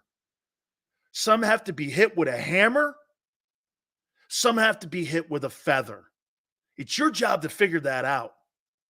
And so when you hear dumbass media people going, well, Parsons is wearing his welcome out in Dallas. The stupidest thing you can make, and it's made up. Because anybody with their grain of salt and understanding what players and personalities are, you coach what you have. Like I was mentioning, Manster, check this out. Thank you. Lawrence Taylor was a drug addict. Out till 4 a.m, sometimes out till practice, go practice and go back into the crack house. I'm not telling you this is right or wrong. But Parcells coached that man to what that man was. He didn't try changing him. And he turned in the greatest defensive performance in the history of football. Nobody said Lawrence Taylor is the citizen of the year. God knows he's not. But at the end of the day, and people criticize Bill for that. Well, you know, I mean, Sills, you were supposed to, Steve, I actually like the guy now. I do. I think there's something with the guy. I like it. I think he's pretty cool. I don't have a problem with him. He had the balls to come and face me. All good. But again, with this thing with Parsons, hey, dude, man up. Okay? Man up. Jason Cole's going to join us soon. The owners of the Philadelphia Eagles dropped the ball. I'm not giving the keys of the organization to Jimmy Johnson years back. Dallas ain't trading Parsons to their division rival. Probably so. Wouldn't be in the best interest. Not everyone a preacher like White. Or Reggie was a different dude. Parsons isn't Lawrence Taylor. I don't think he loves the game. That's funny. I could put Michael Parsons in this profile. Does he love the game? I think he loves being a star. Does he work hard? No. Is he smart? No. Does he play with a sense of urgency? No. Is he coachable? I guess. Is he talented? Super. I mean, he checks almost none of the boxes. That's why I'm not spending $30 million on him. I'm just not. All right, let's bring our friend Jason Cole in. Jason, how you doing, brother? You know what I just said about Michael Parsons? There's a lot. I heard you. I heard what you were saying. I heard what you were saying. Michael Parsons is like wearing out, like the Dallas Cowboys. I'm like, hey, if you're the Dallas Cowboys, figure it out. That's your job. That's what you're there to figure that stuff out as a coach in an organization. So when I hear that stuff, I hear that being more media stuff.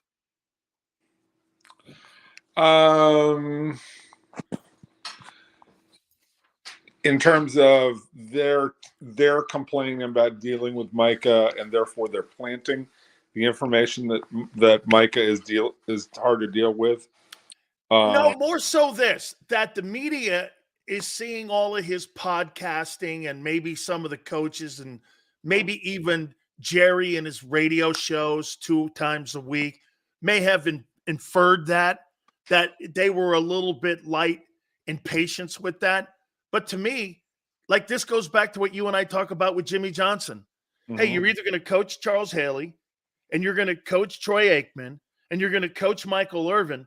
Those are all 3 different personalities. Get over yourself. For you to get the best result out of all those players, you can't coach everyone the same. No, they're all individuals, and they all need to be, worked with in different ways.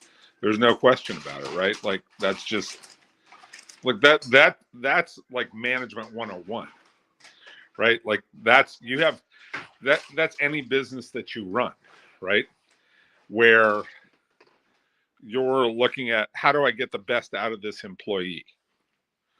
And yeah, that to me is the essence of coaching and managing people, is figuring out, how am I going to get the best out of this person? And if they're complaining about Micah Parsons, doing some things that, that make them annoyed, okay, guess what? That's what he's going to do.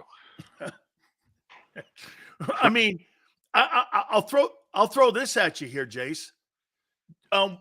September comes. Do you think CeeDee Lamb, or how about this, at the end of the 2024 season, is Micah Parsons, Dak, and CeeDee Lamb still on the Dallas Cowboys heading into the offseason? You mean you're a year from now? Yeah. Basically? Yeah, there will be. I don't think they have any choice. They want to be good, right? Like, the only one in there that you say I got some questions about is Dak, because this season will sort of determine how big is the money. But it's like you and I talked about with Kirk Cousins, right? Last offseason. And Kirk Cousins did better than even I expected, right? And I expected a lot, and he did better than a lot, right? There's going to be a market for Dak Prescott. The Cowboys are just going to have to pay. So in all likelihood, Dak Prescott's going to be back next year as well, because there's no other choice unless they somehow find in the draft this year somebody that they think they can be the next guy. And the odds of that are really, really long. So if you're asking me, CD's going to be there. I think Micah's going to be there because they're going to have to pay Micah at a certain point because he's their best defender. And it's going to cost a lot. And I know that you're not necessarily into that, but I don't think they have any choice. They just have to pay him. It's sort of like what they did with Des Bryant. They waited a long time, and they waited until basically the last minute they possibly could wait. And then they finally got a deal done with Dez because they had to have a gun held to their head, on that one. They couldn't get the deal that they wanted. They ultimately did it. It's going to be the same thing with Micah. It's going to be the same thing with Dak. It's going to be the same thing with CD. All those guys are going to be there. Here's what I say about not paying Micah. I mean, what is Myles Garrett bringing, or TJ Watt's been there a decade in Pittsburgh? I mean, Jason, those guys are making a ton of money. I get Von Miller, when he was in Denver, but he didn't have that gigantic contract. Then he goes to Los Angeles, and then he goes to Buffalo. And I'm not saying Von was Super Bowl MVP. I get it. But paying an edge rusher $30 million when, quite frankly, I don't think that's how you win, man. I mean, you got to pay. Silly, you're way too fixated on these numbers. I am, because I think you have to have structural integrity in your cap across the board and on both levels. You need defense and offense. You need to have star players. You need to. And Kansas City has star players. Yeah. Who on defense? On defense, Chris Jones and who? Chris Jones. I would say Bolton. They haven't had to pay, but he's damn good, right? They have in the past they've had other players, like who was the safety? They had a couple Honey Badger. Yeah, they had Honey Badger for a while. They paid Honey Badger. They paid corners. They've paid people, but they've allowed certain guys to go. Look, they just let Snead walk out the building. I understand that. Snead's not on that level, and I understand that. So they weren't going to pay Snead, and they even let Tyreek go. But this last season, they paid. They almost didn't get there because they didn't have a trustworthy receiver, right? We talked about that before. They finally got enough out of guys like Valdez-Scantling at the end and some of the other guys to make it work. But they had problems at wide receiver, all season long. So they finally just caught the ball. But look, you still have to have star players. And you still have to have guys who redraw the X's and O's. You still have to have guys who are going to change how you do business. And if you have the quarterback be one of those guys, then he can make other guys better. It's easier for the quarterback to influence those guys than the other way around. Okay. And so they have that star quarterback, which is why I say it's always easier to build around a quarterback, because he allows you to have lesser players at other spots, and he allows for more consistency. So when I hear people say, oh, I don't want to pay a quarterback and I don't want to do this. Yeah, you might as well pay the quarterback if he's worth it. Right. And it's going to cost. But with the Cowboys, look, Micah Parsons is a great player. It's up to you to get the most out of him. And I think that you can afford to pay 3 or 4 different guys, $25, 30, even 40, even $50 million a year, because the rest of your roster in the NFL is so cheap, and the cap is at $250 million now, right? $30 million against $250 million cap. When you know that the bottom 30 guys on your roster are only going to cost you $30 million total. So you've got $220 million to play with for the top 25 guys on your roster. That is to spend on a few guys. Now, I always subscribe to the Belichick theory, is that the guys better be your best players. But I don't think anybody would say that Micah Parsons isn't the best defensive player that the Cowboys, and that if you're going to pay any one guy on the Cowboys, that's the guy. I want to go to Buffalo. What'd you make of and follow me here when I say Stephon Diggs? Mm-hmm. So this is now his 3rd team that he's on in the last 4 years. Vikings, Bills, and now Texans. They void the last 2 years, which is basically telling the player, he comes in, has a good year, they'll talk extension. Look what they did with Mixon. They traded for Mixon. They gave him a 3-year contract extension immediately. Mm-hmm. They did not give Stephon Diggs a contract extension. So my point is, Jace, I think, and people are like, the Bills are not going to be better without Diggs. Well, I think they are going to be, because you're going to be able to spread the ball around and not have to worry about getting targets to one guy. And this is going to put more of an emphasis on Sean McDermott. And I ask you, do you think McDermott is the right guy in Buffalo for Josh Allen? Yeah, because I don't know what the better answer is, Allen. And I don't know which offensive coach is going to. Dayball was able to get through to Josh Allen and get him to be more consistent. I think Joe Brady's done a nice job with him when he took over. He's done okay, but I think also that there was a little bit of, they got rid of your boy, your former Canes And Dorsey. And I think there was a little guilt on Josh Allen's part at that point. I think he realized, look, I got a guy fired because he didn't play all that well. Because it was a guy that he actually liked and he got along with pretty well. But the guy got fired because Josh Allen was making a lot of mistakes.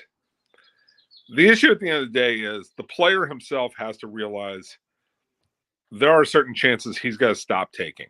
There are certain mistakes he's got to stop making. And I don't know that anybody does that for a player like Josh Allen. I think the player does it for himself. You can talk to guys until they're blue in the face, until they understand, I got to stop throwing the ball up for grabs in certain times, right? Because nobody's going to sit Josh Allen. Like, there's not going to be the next coach who comes in and says, oh, I'm going to bench Josh Allen if he throws a weird interception here or not. He's the best you've got, man. And the fact is, he's won 4 straight AFC championships and he's got a 700 win percentage. I get the turnovers are what are holding. It's the only thing, Jason. Right. It's a big thing. I'm not saying it's not, because it's decision making. It was the one difference. Look, he played better football 80% of the time than Lamar Jackson. And they were even 10%, 15, the other 15% of the time. There's 5% of the time, however, where he just made some lunkhead throws. Brain dead heaver kind of stuff. Absolutely. You just you can't do that. And it costs you games because he accounted for a ton of touchdowns and he did a ton of amazing stuff. He probably had the second best or third best year, depending on how you want to look at it, in the league. And he should have been way up there in the MVP voting. But the bad plays distracted from what could have easily been an MVP season and allowed Lamar Jackson, who was terrific, but not overwhelming, to win that award because he simply didn't make the mistakes. Like, Lamar Jackson has bought into what Baltimore's trying to do. Josh Allen, I'm not saying he hasn't bought into what Buffalo's trying to do, but he hasn't bought into the idea that you got to stop making some of these mistakes. You got to stop doing some of these things in order to just be a better player and make the life easier on your team. And to get back to your original point, if Stephon Diggs helps that, I don't know if that's true. I still want to have great players. And I don't know that, Gabe Davis hasn't impressed me, right? Like, he hasn't taken over. The 2 tight ends, including the rookie from last season, they're good. Yeah, but they haven't stepped up and been great. Like, you would expect those 2 guys should be similar to what they had with Gronk and Hernandez in New England for a while, where they allow you to flex out and do all sorts of amazing stuff on your offense. They haven't done that yet, partly because those guys were banged up last year. But that's where that's where you can see what Buffalo wants to get to. And I just think with Josh Allen, like, the one question I have about McDermott is he going to develop, and along with, Joe Brady, a good enough offensive, a good enough run plan in their running game that Josh Allen can stop running so much, like, where he can pick and choose when he wants to take off and be more like Patrick Mahomes, and not have to run all the time to generate yards. That's what they need to have happen in their offense. Do you think Allen's the second best quarterback in the league? I think he's the second most talented. Second best. Look, to me, turnovers matter. Bad turnovers matter. And I take away a lot of points on bad turnovers. It's like when Brett Favre was playing, was Brett Favre maybe the best quarterback in the league a lot of the time? Three touchdowns, 2 picks, a standard Brett Favre game. Yeah, right. Does that make you the best quarterback in the league? Probably not. Probably not. Are you the most talented quarterback in the league? Yeah, probably. Like, nobody throws it farther than Josh Allen. Nobody, he's not the accuracy of Patrick Mahomes, but he's not real far off. He just, like, there's just, again, there are brain dead heaver throws out there. And the fumble 2 years ago against Minnesota, when you had to just kneel down, you win home field advantage that year.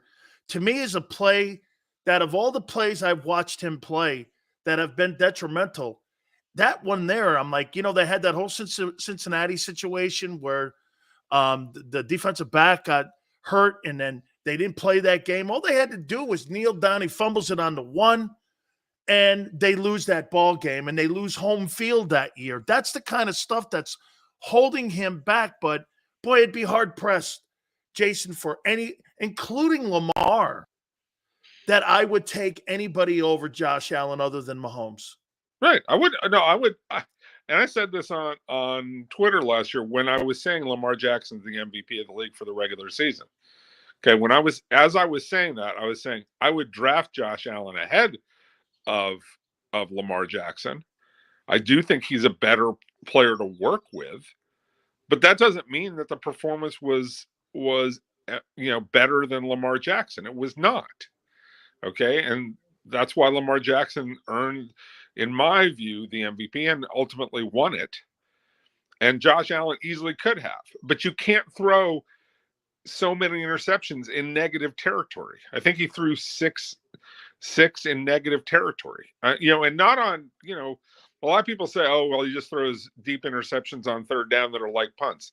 No, not as many as you think. And every time you throw an interception that you give the ball at your own 40 or your own 30, as a defensive player, what do you think the defense is doing when they walk out there and they're like, I got to defend from my own 40? Like, it's like, yo, dude, stop throwing the ball to the other team. It's as simple as that. Jason, let me pivot and go here with this. And we had a conversation yesterday, and I was talking to Coach Johnson last night about this. When you got a quarterback like Jalen Hurts and Brock Purdy, and they have that just offensive huddle filled with so much talent, how do you get a sense of how good those players are? And the people in Philly, they go nuts over the fact, well, Jalen helped get the team to a Super Bowl. Rex Grossman did that. I mean, don't give me, that can't be the only metric. Yeah, but objectively, that Jalen Hurts is a better player than Rex Grossman. I do, but I don't think that Jalen Hurts is exceptional. Because one didn't go to Florida and the other one did. I forgot about that guy with the. Okay, you're right. Maybe I subconsciously knew it too. All right, right. But you know what I'm saying? Like, humor aside, if you just look at Jalen Hurts and you go, he's not the perfect quarterback, but he's damn good, and I can win football games with him, and I can formulate an offense with him, and I can, if I get the right people around him, I can win a lot. I mean, they won a lot of football games last year. 11. Even as the season was going into the crapper, right? Even as people were complaining about, oh, this is terrible, it's not good, they're still winning a lot of games, and they're playing good football most of the time. And this is on the heels of going to the Super Bowl, right? Like, this guy can play. This guy can make you a consistent winner. Is he the guy who is going to overcome a ton of 3rd and 5, 3rd and 6, 3rd and 7, 3rd and 8 situations in critical moments? That's the big question. How much can he do that? Because you and I both know that on the way to winning a Super Bowl, you're going to have in every game somewhere between 3 and 6 of those plays every single game. Absolutely. Right? And can you overcome them? Like in Dak Prescott's case, the answer is usually not. Which is why Dak Prescott, I think, will be lucky to win 1, maybe 2 Super Bowls if everything goes right in his career. Jalen Hurts is probably about the same guy, maybe a little bit better because I think he's a better runner and can create some situations. But is he Patrick Mahomes, who you say, I know that guy can make those plays?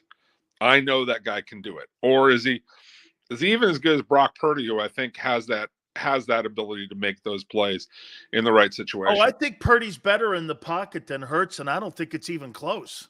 Oh, no, Purdy's, look, people underrate that Purdy, when surrounded by the right kind of talent, is as accurate, as quick with the ball, has incredible vision. I mean, look, he went toe-to-toe in the Super Bowl with Mahomes. They didn't lose that Super Bowl because Brock Purdy didn't make enough plays. They lost it because they missed a couple of key opportunities. They botched a punt. They did this. There were like three or four critical plays that they didn't make. But the quarterback was fine. Was he better than Mahomes? No, not. He was not. But he went toe-to-toe with Mahomes as well as any other quarterback in the league was capable of going. Do you believe, speaking of San Francisco, does Kyle Shanahan win a Super Bowl in San Francisco, or does Kyle Shanahan win a Super Bowl somewhere else?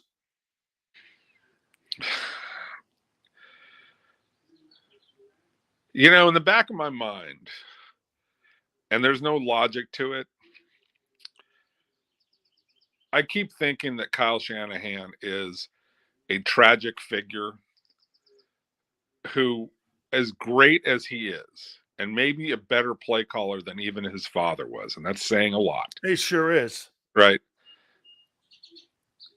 As good a coach as he is, and maybe even a better coach than his dad, right? In a lot of tangible ways. That he may never win a Super Bowl and will have to endure the agony of wanting to exceed his father and chasing his father into the same profession, doing the same thing, and we'll have to live with the fact that he cannot match what his father did. You think that hurt? You think that weight of what his dad's accomplishments have done is something that, again, is a weight on him mentally and personally, when you know for a fact, hey, that'd be like, look at the weight the Manning kids had. I mean, the father was an MVP in the league.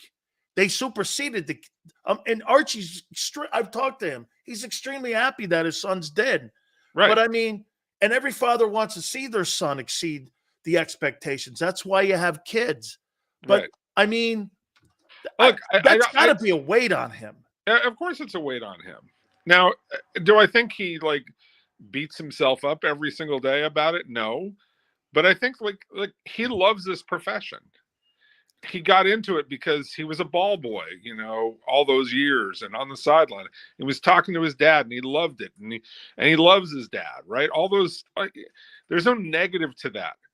But there is a desire to prove yourself and to prove that you're up to snuff, that you can do these same things and you're just as great as your father. Absolutely. Everybody lives with that who goes into the same business that their dad went into.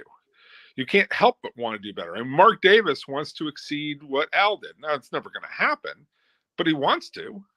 And Kyle Shanahan wants to match or exceed what his father did. That's only natural. But I fear that there's this tragic story playing out for Kyle Shanahan that he won't be able to do it. I say this to you, and you correct me if you think I'm wrong. I think Kyle Shanahan is as good as a play caller as Bill Walsh.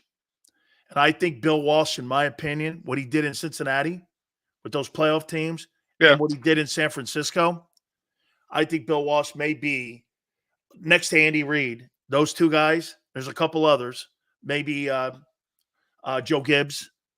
You're talking about the best play calling head football coaches in pro football history. Belichick, I think Belichick he's is been a play there. caller defensively, certainly, and as a designer of game plans, Belichick is up there too.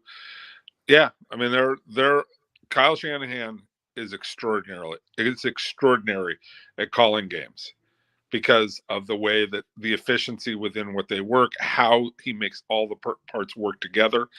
Now they're going to be challenged here over the next 2 to 3 years because some guys are going to age out and they're going to have to replace them and salary out. Well, I mean, but that's just natural. I mean, Debo, look, Debo's not going to be able to play that style of game forever. Kittle's not going to play that style of game. Juszczyk is going to wear out. You're going to have to figure out how do you get a fullback who plays like that. Ayuk, you got to figure out, are you going to pay him or not? Purdy, will have to be surrounded by talent. All those things that come into the equation. But if you're talking about a guy who can design offenses, I mean, look what he did that in Atlanta. That one extraordinary year when he got on page with Matt Ryan, and Matt Ryan had, his MVP season and outperformed his own baseline, his normal performance by, he was 10% better than he was in any other season. And some of that was, they were healthy all season, but a lot of it was they were healthy all season and they had Kyle Shanahan calling plays. And that got them within a couple of play calls of winning a Super Bowl. And yes, I think Kyle Shanahan is a genius, but I think he's that genius who's going to be reliving that Atlanta New England Super Bowl for the rest of his life, going, if I just called some running plays. Have you been shocked with the growth of what the NFL has done with the draft? Do you know what they're expecting in 16 days? They're expecting at least 35 to 40 million people to tune into that thing over all the days that the draft is going on. And think about this, Jace.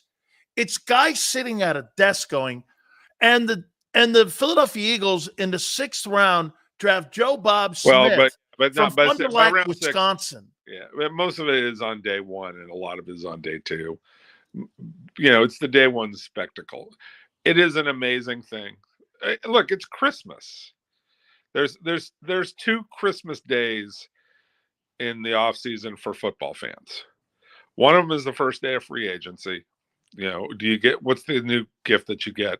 The other one is the first day of the draft. What's the new toy I get to play with and talk about, right?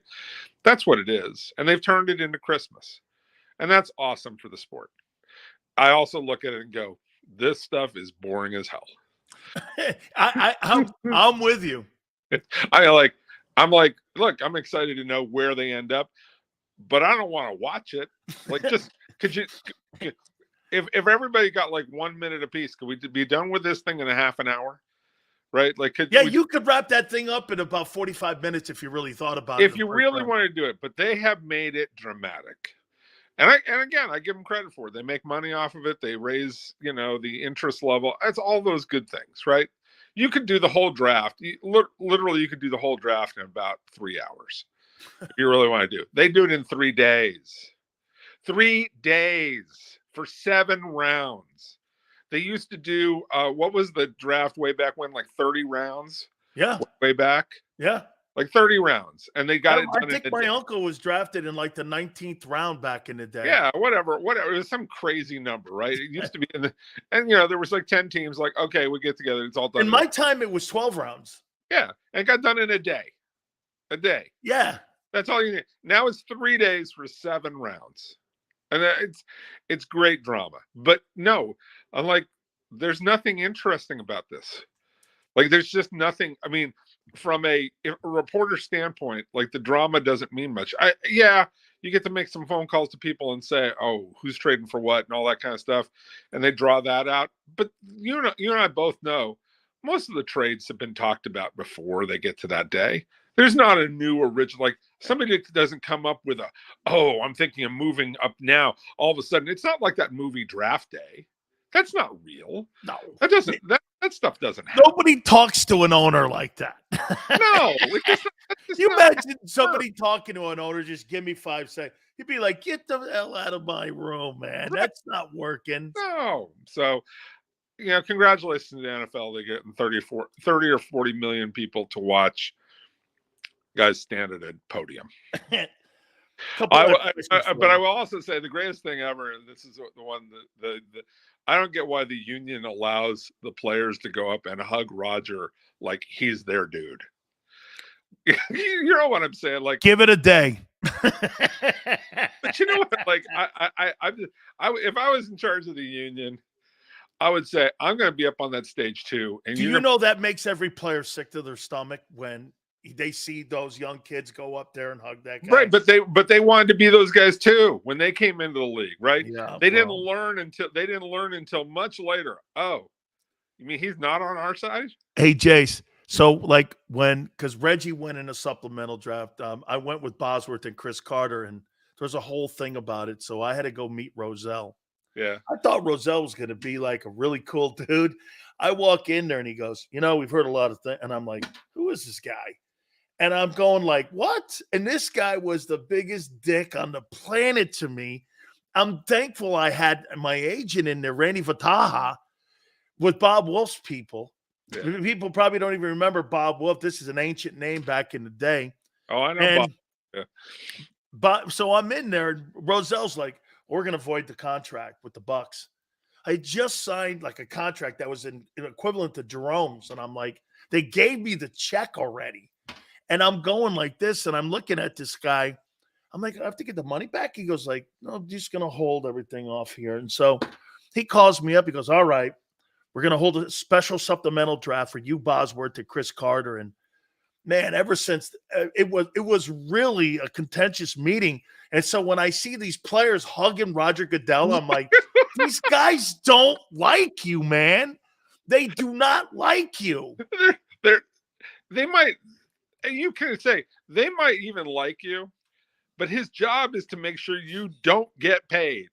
It's to suppress your salaries. That's his job. And I don't blame him.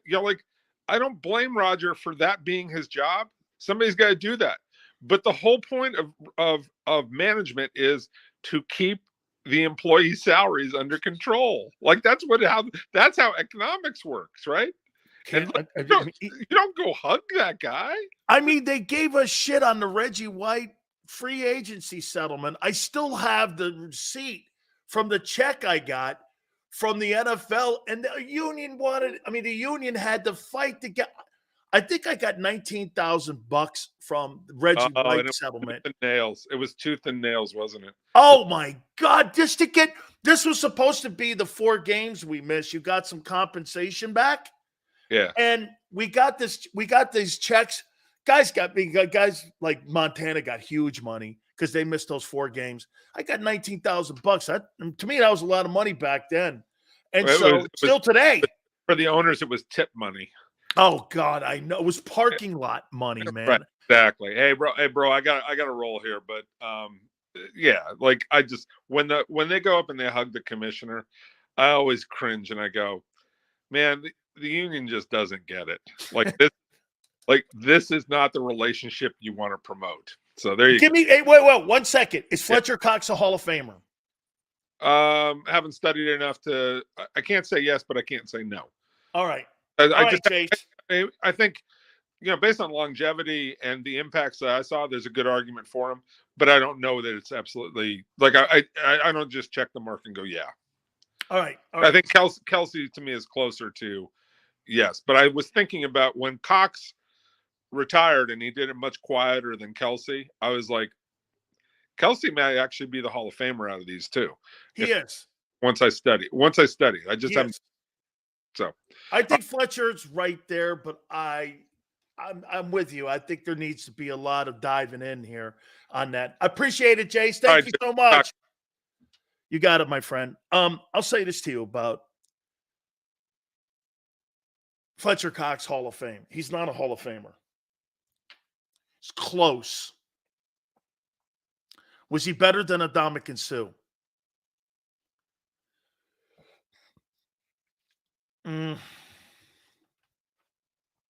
He was not better than Adama Sue. And I would think that Adama Sue is close in a debate for Hall of Fame.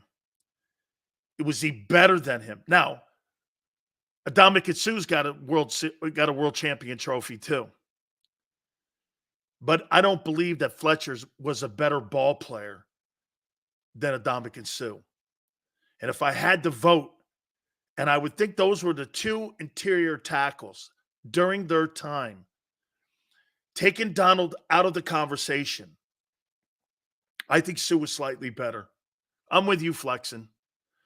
Okay? I wish the Eagles wouldn't give Sills a shot back then so he wouldn't be so salty about them. Lou, I don't give a shit if they come on the show or not. And whether they call my bosses or not, that has no effect on how I cover the team. As a matter of fact, I'll cover you harder. And I'll be more truthful than I will anything else. That's all I've ever been. I really have never been anything else. Covering the Bucs. I told you guys this numerous times. I was on the Buccaneer flagship station. And I used to take a shit on Mark Dominic every day. But again, the Bucs didn't win as much as you guys are winning. And they were never close on how close you are. Hey, it's one thing to go and talk about the Cardinals. Do you understand? You can't sit there and shit on the Cardinals when the Cardinals have been a shitty organization for pretty much the last 50 years. What are you going to do? Talk about something everyone knows? When you look at the Eagles, the problem with the Eagles has been is that they get in their own way and they limit their success in the most important games. Sure, you guys win a lot of games, but you can't control yourselves. It's more frustrating, I think, covering the Eagles than it would be the Cardinals. Because the Cardinals, you can go, well, they need a linebacker. They need a wide receiver. They need this and they need that. Because there's just so much you can just say, well, the Bidwells suck as owners. We know that. Tell me something I don't know. But what happens in Philly, you guys have been fed a bunch of bullshit for the last 55 years. Angelo even said it yesterday. That organization gets in its own way, and that's why you've only won one Super Bowl in 31 years and won one Super Bowl in 90. That's not fair. In the Super Bowl era, since 66, you've won one. I think that's frustrating, actually. Look at Barb. She's right. I can't believe the Tampa Bay Buccaneers have 2 Super Bowls with as much they've sucked over the years. That's right. The Glazers know what they're doing when it comes to hiring quality people. They own Manchester United. I'm not saying they do a great job running Manchester United, but they're sports owners. Okay?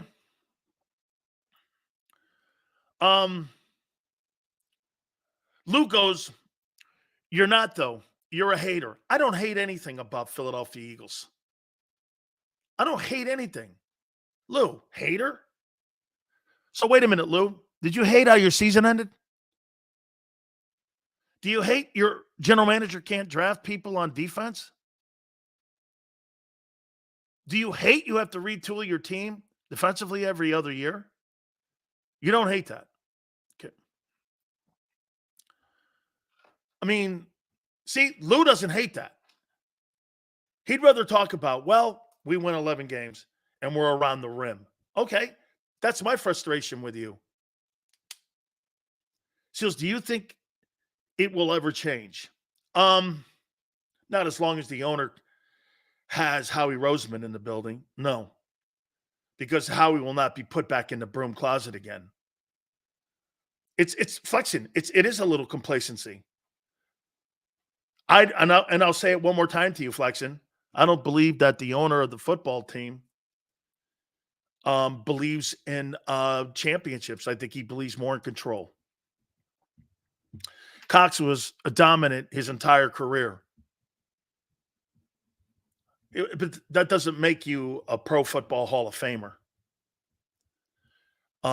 He's got a world championship. He's got Pro Bowls. His sack total's not. Steve McMichael, I didn't realize that Steve McMichael has less Pro Bowls, but he's almost got 100 sacks. Fletcher's nowhere near that. And I've debated whether or not Steve McMichael was a Pro Football Hall of Famer. I mean, only 2 or 3, but at least McMichael is hanging around 100 sacks in his career in an era that didn't throw the ball. And Fletcher's nowhere near 100. So, I don't know. I don't think he's a Hall of Famer. I think it's close. I know John McMullen was talking about it. I mean, I actually heard Sal Palantonio say something about Brandon Graham. Brandon Graham he's in the land of very good player, not in the land of Hall of Famer. So as you said it yourself, Fletcher was a more complete player than Donald. Yeah, but the statistics weren't there for him. When you look at people in the room that have to vote for him, they're not going to look at complete. Donald was not a complete player, but they're going to look at the sacks and the 3 Defensive Player of the Year awards. They're not really going to do their due diligence when it comes to Fletcher. Fletcher's by the way, Fletcher's close. I don't think John's that far. He's close. Like I think he'll get considered. Would I consider him? Yeah. Look, again, you guys know I'm on like 15 panels for the Hall of Fame. There's 50 Hall of Fame voters. And I'm on 15 panels that ask me to narrow it down to 5. And I give my opinion on what 5 I think I'd vote for. Now, they don't go solely on mine. There's other people on the Hall of Fame voters have about 8 guys or 9 guys that they kind of go to get them information. And I'm one of those guys. That's why the Hall of Fame follows me on Twitter at Dan Sileo Show. And I give my assessment of my opinion. Like, I did not believe Leroy Butler was a Hall of Fame player. I didn't believe Sam Mills was a Hall of Fame player. I just didn't see it. I didn't think those guys. Dan, you flip-flopped on Reddick. No, I didn't. No, you didn't. You didn't. No. I said you should, if you're going to get rid of the player, upgrade it. You didn't. You downgraded. That's not flip-flopping. And I would that's not flip-flopping. And you got rid of your best defensive football player. I think he's got a lot of deficiencies, but I don't think you have a lot of talent on defense. So what do you think of the cornerback from Rutgers, Max Melton? I think the cornerback room in this upcoming NFL draft, I think you could probably go 8 deep. He's in there. He's in there. He's in there. Fletch has 70 sacks. That's not going to cut it for 12 years. Was that 6 a year? Not bad for interior. That's not all I said. He's right there. Okay, he's right there. Fletcher Cox is by far an Eagle HOF. No question about it. Most Eagle fans aren't happy about being around the rim, bro. Yes, you are. But other teams haven't been close to the rim, and you praise them. Like who? Who do I praise for being around the rim and not winning Super Bowls? Like who? Who do I praise for almost winning? Name me a team I'd praise. Shit, I don't root for any team. That's the difference. That's why I can be objective. I don't root for a team to win. The Bills? How many times? You see, that guy and everyone in here takes 2% of what I say, he's got to win too. He's got to win too. I'm not repeating myself. If you're not in here, when you hear me say that, that's a you thing. Okay? You praise the Packers and the Bills. I praise the Packers. Here's why I pray. Here, Crowley. Here's why I praise the Green Bay Packers. Because the Green Bay Packers have had two quarterbacks in stability at their three quarterbacks take 98% of the snaps in the last 36 years. That's stability. I praise stability. The Steelers have had three coaches since 1969. That's stability. Gotcha, Crowley. You know Big Sills. You think Mahomes and Brady do it without wide receivers? Every other quarterback are measured on the same level. So Mahomes and Brady don't win with wide receivers. They win with coaching. Do you think there's any coincidence that Bill Belichick was Tom Brady's coach and Andy Reid is Mahomes' coach? And that they're in organizations like Kansas City and Bob Kraft owning the Patriots? You think that's just by coincidence? And by the way, you have to help me out on this. When the Sullivans owned the Patriots or Victor Kiam, you'll have to help me on that. I don't remember them being good ever. I mean, I don't remember them being good. But since Bob Kraft has owned the team, they've been to 8 Super Bowls. What is it? 10. They've been to 10 Super Bowls with Bob Kraft. They got 10 AFC championships. How many AFC championships do you have under Jeffrey Lurie? He has 10. 10. Since he's owned the Patriots. Was that 95? That's around the time Jeffrey Lurie bought the Eagles. So what's the difference? Ownership and stability at head coach? Whatever. Bob Kraft's got 10 AFC titles and 6 Super Bowls. I mean,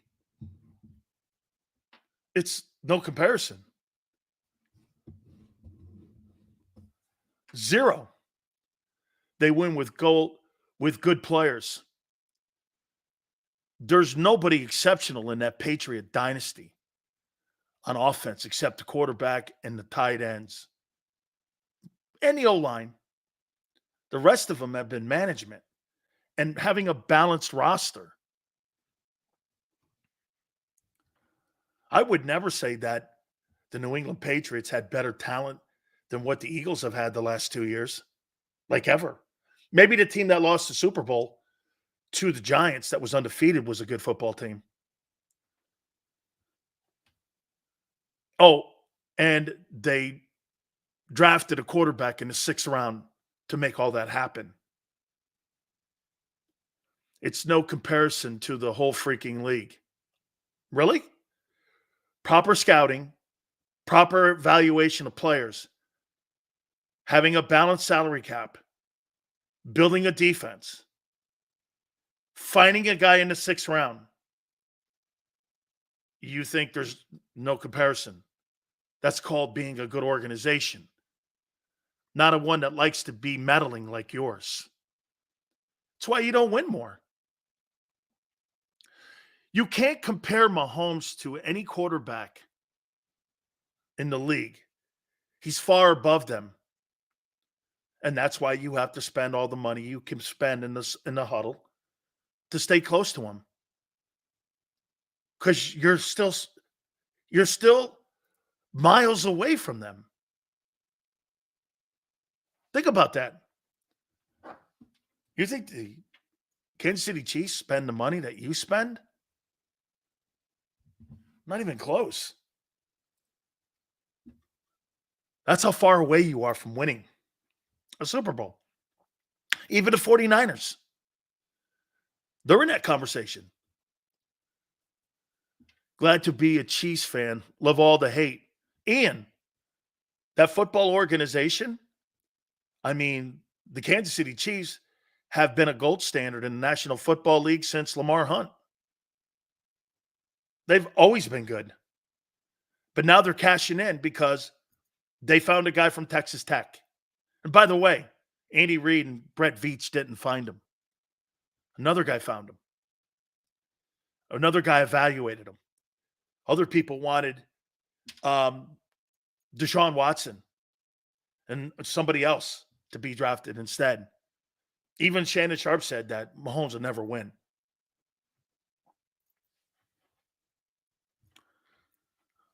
Everyone hated the Mahomes pick at first until he started winning.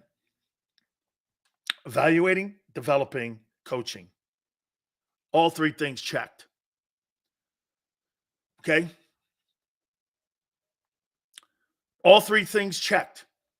Howie needs to revamp his scouting department and actually listen to their opinions.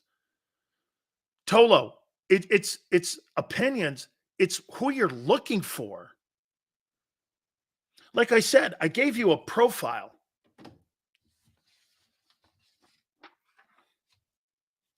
I gave you like a profile of what you should be looking for. We did the defense. Almost every single person on your defense doesn't fit or cover all the intangibles it takes to play defense on your football team. He looks at the combines and doesn't look at the game tape and the person. They don't do enough homework because you have analytic guys who sign guys and draft guys with a pencil and an eraser.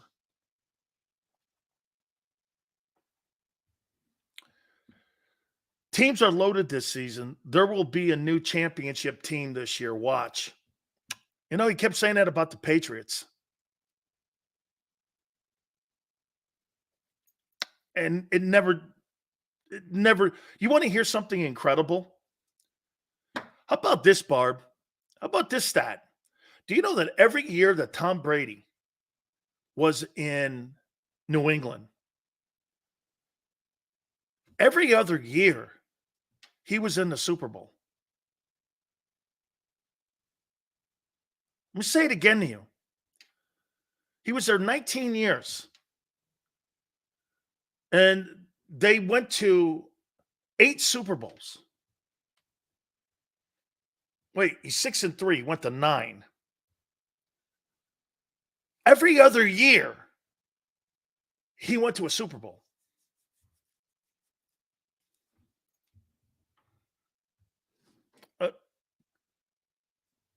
Incredible. Chiefs don't win Super Bowls without Steve Spagnuolo. Coaching. Let's do this. Let's put Patrick Mahomes and Andy Reid into the Jimmy Johnson meat grinder, known as the profile. Does Mahomes love the game? No question. Does he work hard? Absolutely. Is he smart? Savant. Does he play with a sense of urgency? He plays with a sense of patience. Our receivers will come around. We're going to get there. He plays with a sense of calm. Is he coachable? No question. His talent is insane. Andy Reid, does he love the game? No doubt. Is he a hard worker? He's constantly trying to draw up plays from 1957 films from high school. Is he smart? Does he coach with a sense of urgency? Patience, too. Does he listen to his coaches? He's got Steve Spagnuolo, who he trusts. Is he talented? Well, he duplicated almost what he did in Philly, and he upped it in KC. And you know what he did too? Hey, don't take Deshaun Watson. Take this kid Mahomes. And he listened to John Dorsey. These kids, there's something different about him. And when Andy saw him in practice, you're right, John. You're right.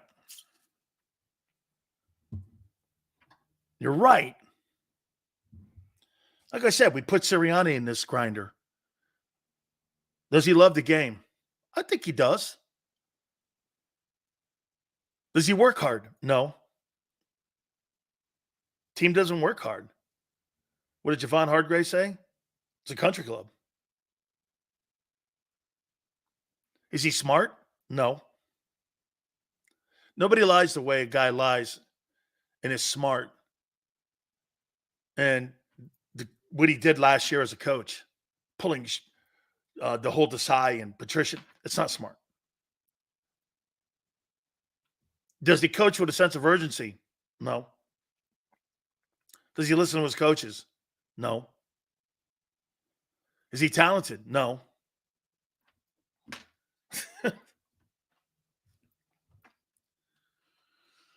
Is Steve Spagnuolo a Hall of Famer?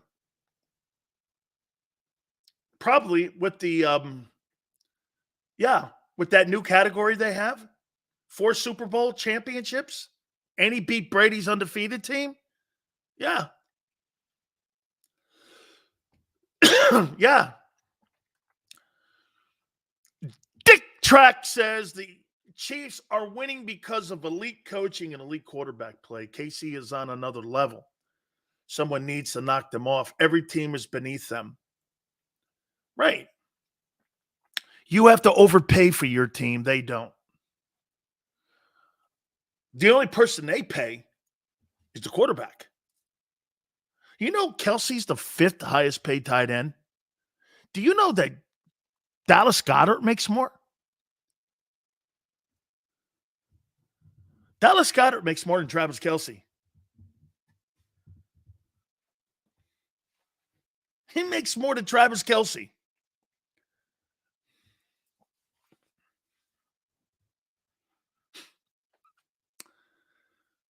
Elite coaching, elite evaluation. I saw somebody bring something up. Why can't Howie Roseman draft and develop linebackers? Because they don't know what they're looking for.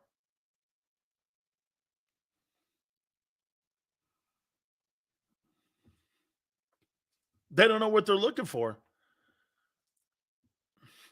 I like Dick Track. Who are you kidding me, man? Don't go crazy on Dick Track. Okay?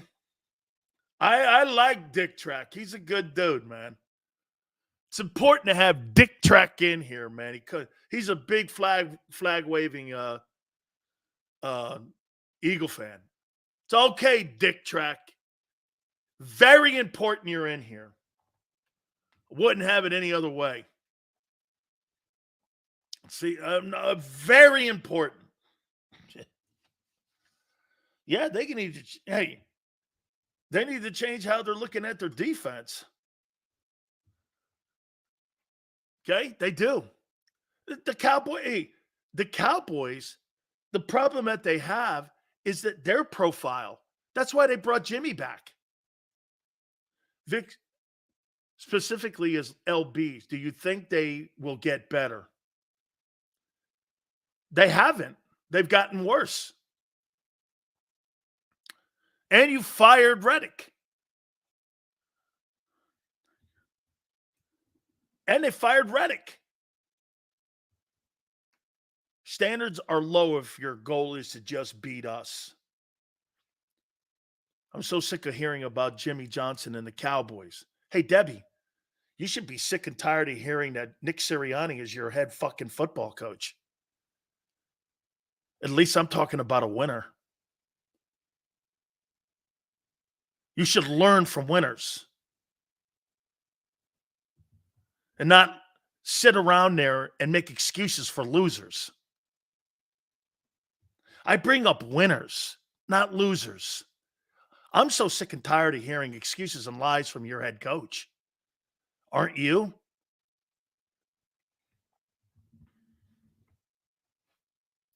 I mean, Deb wants to hear, hey, I don't want to hear about Jimmy Johnson. I don't want to hear about Andy. I don't want to hear about, yeah, because you'd rather hear about losing. Negativity all the time. Negativity all the time. Here, that's what Chris says. So, Chris, the way your season ended, you really think we should be sitting around here eating churros or eating Philly pretzels? Hey, man, he'll get the draft right. Here's what Chrissy wants. Chrissy wants this. Hey, man, we'll get the linebacker position right eventually. Hey, man, guess what? That thing was just a blip on the screen. I know we've only won one Super Bowl in 32 years, but hey, we'll get it right. Jalen's the man. AJ's not a head case. He's not a meathead. I really like him. Nick's the best on the planet. Top 5 coach.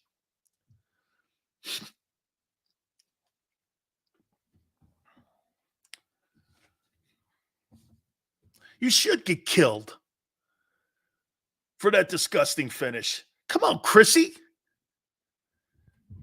Act like a man. Right? Act like a man. Painful. It's not painful to you. You just ignore it. Hey, man. He's eating a churro or a Philly pretzel. Don't eat any of them Wawa hot dogs. Or the ballpark. I hear the ballpark hot dogs where the Phillies play. I hear it sucks. So don't eat any of them hot dogs. Don't eat any of them. Hey, Corey. It used to be a time in Philly where you guys would shit all over people like that until you got it right. Now what you do is you make excuses for people and give everyone off ramps, including your quarterback. He's okay. He's a great guy. Really? I don't see it yet. Overpaid $50 million quarterback. Yeah, but he's a good guy. Who gives a shit? Chrissy?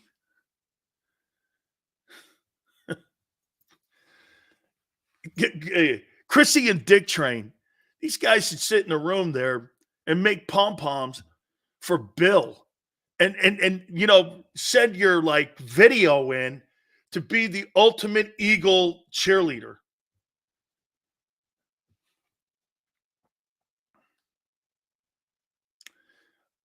Don't throw your son at me like that. That don't mean anything to me. Okay? You ain't make me feel bad, guy. Your son should be pissed off about your Eagles losing too. Here, let me help you out. What do you want me to do? Congratulate you on what? Doing the right thing, being a dad, picking your kid up? Congratulations for not robbing a bank.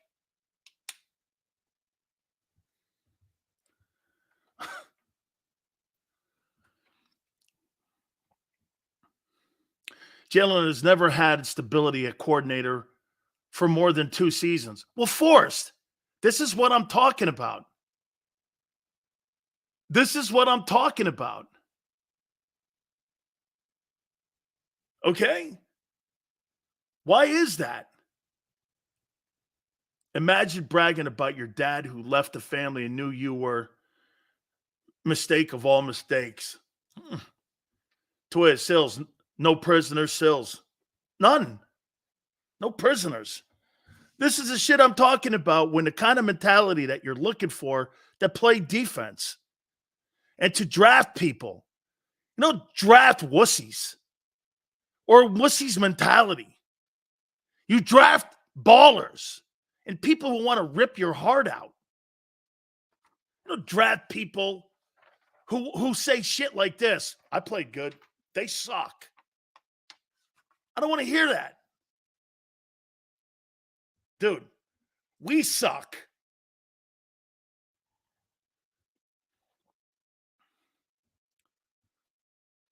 Sills, I want headhunters on defense. You know, I said something years ago. You guys should listen to my rant one day. I said something about Miami Hurricanes. Of course, it's a metaphor, but some of you snowflakes can't handle it. Okay? And I said I wanted guys to kick people in the balls, take a knife out and gouge them. I didn't give a shit what it took to win. And of course, people took it over the top. They didn't look at it as a metaphor. They thought I was inciting violence because that's what most people, or half the people do. There's 10 people, 5 people will think that, even though you're hammerheads. And it's a metaphor. It's a mentality. See, you want to take the gladiator mentality out of gladiators and just let them be popcorn eaters.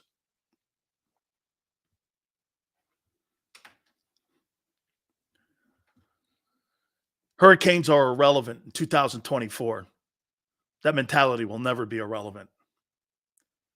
Winning is not something you write on a chalkboard. It's a mentality, especially when you play defense. You have none of those guys. You signed a linebacker who quit on his team because he didn't get what he wanted. And he extorted the Tampa Bay Buccaneers for $100 million. And they basically said F you and signed for 3. Took a $97 million pay cut and haircut to play in Philly. Talk about the ultimate bomb.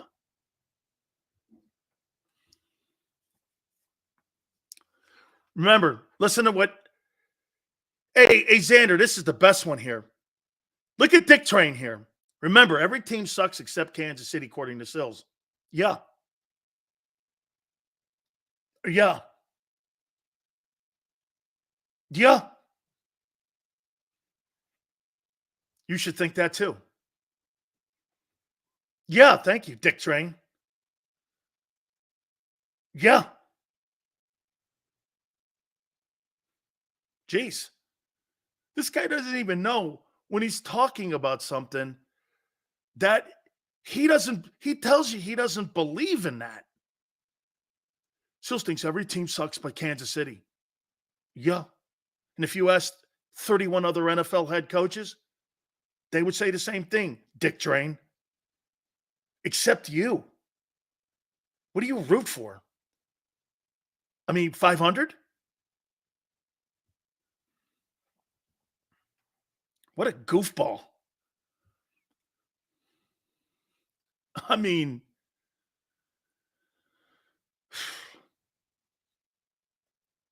crazy.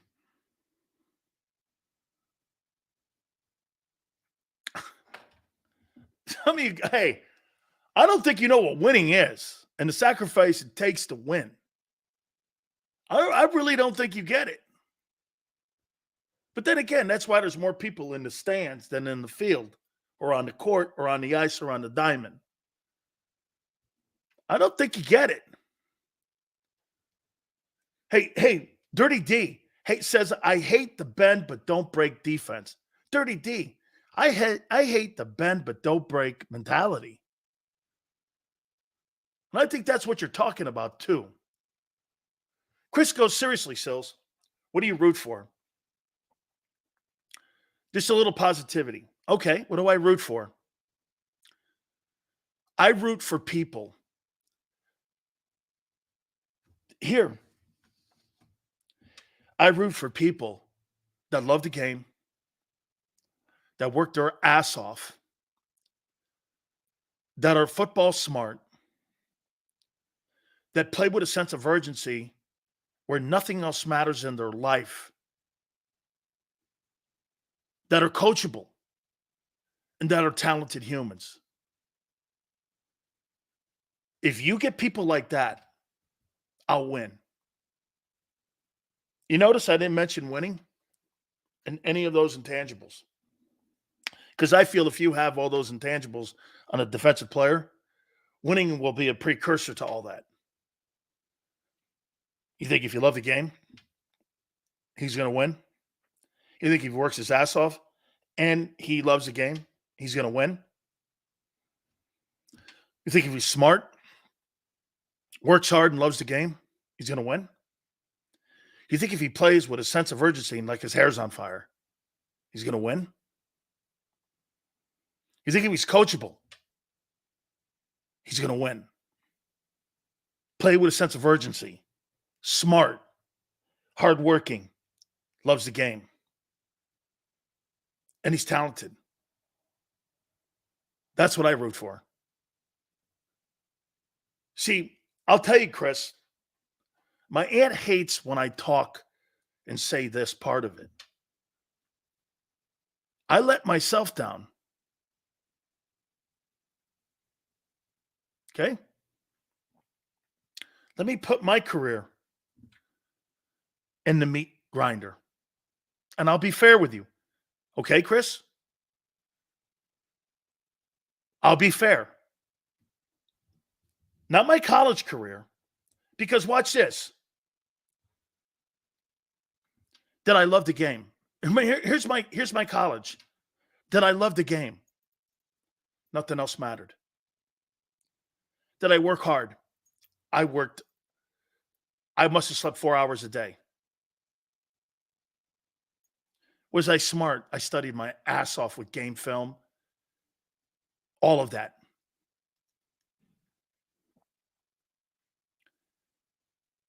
Did I play with a sense of urgency? I had no choice. Or I was going to the Army. Was I coachable? Absolutely. Did I have talent? I was an All-American when I left. And I was 56th player drafted as a junior. Now let me put my pro career in here. Did I love the game? Kind of. Did I work hard? No. Was I smart? No. Did I play with a sense of urgency? No. Was I coachable? No. And the last thing, did I have talent? Of course I did, or I wouldn't have been drafted.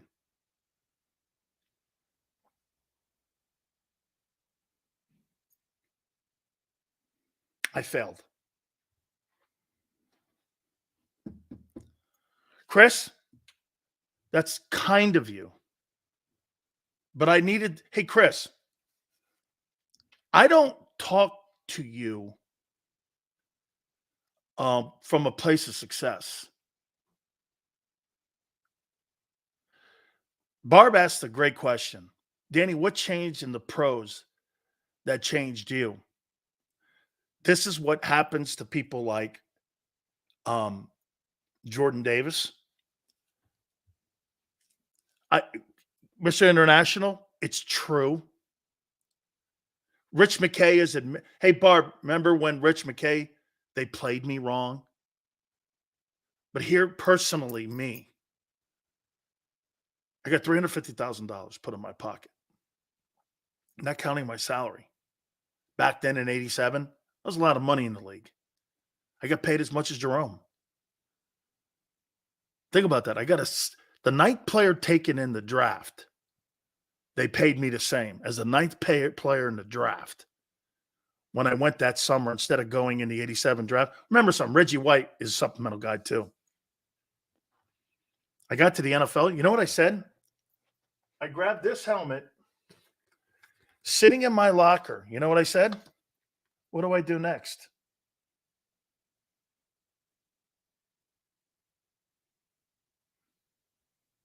What do I do next?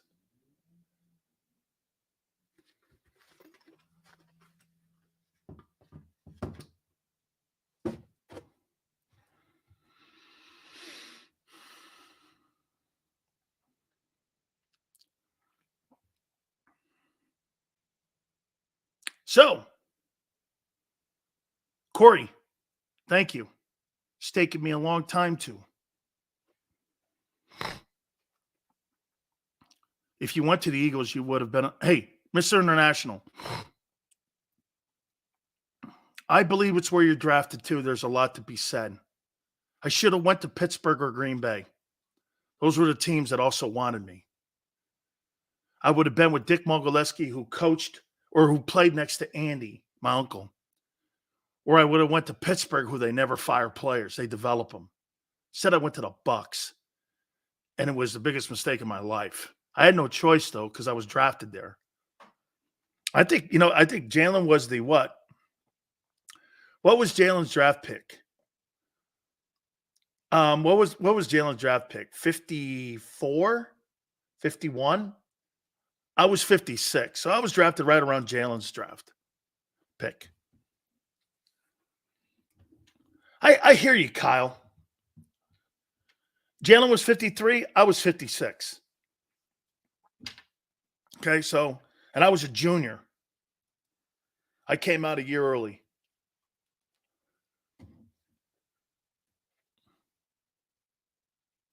Hey, and guess what? Hey, but Jerome went. Thank you for your honesty. Thank you. Sills, if we're fortunate, we get to a point where we don't have to impress others anymore. I'm not sure, Sam, what that means. Oh, yeah. Oh, I got it.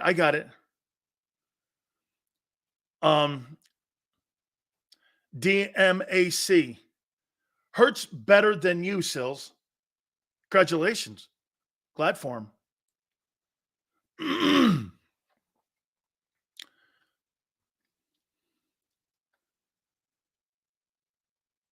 Oh, well, Dick Train.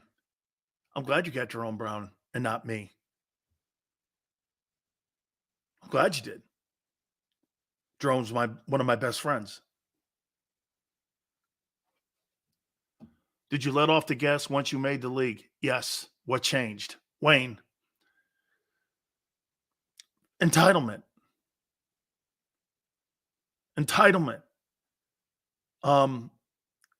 More time than I had. You see, when you're around a program like Miami, every second of your life is looked after. You get up in the morning at 7:00. You have to report in for breakfast. Then you go to weights. Then you go to your classes. Then you come in and you have lunch. Then you watch film. Then you go out to practice from 3:00 till 4:30 or whatever it was, 5. Then you have dinner. Then you go to study hall. Then you go home and you're back at it again. That was for like 4 years of my life. I did that every day. And when you don't have that structure, my structure broke down. It just did. My structure broke down. I mean, how about this? Jerome never outplayed me at Miami. Ever. He was a better player, but he never outworked me. I lost that intangible when I got to the league. Now, again, I was very fortunate that I was able to string a 7-year pro career together in other leagues, but it was after the fact. Seals, do you think growing up in Stanford with your family being successful professionals, did that hurt you? My grandfather was a fireman. And here, Dirty D, my grandfather was a fireman who spoke Italian half the time and English. Same with my grandmother and my aunt and my Uncle Richard were very influential in my life. My grandfather was a fireman and a fisherman, and he had no gray area. Would I say it was a strict? I don't know about strict, but it was a very, maybe I talk like my grandpa. Do you think if you had drafted with JB, you would be here? Yeah. Would have had a longer career? Yes. Cue ball, yeah, I do.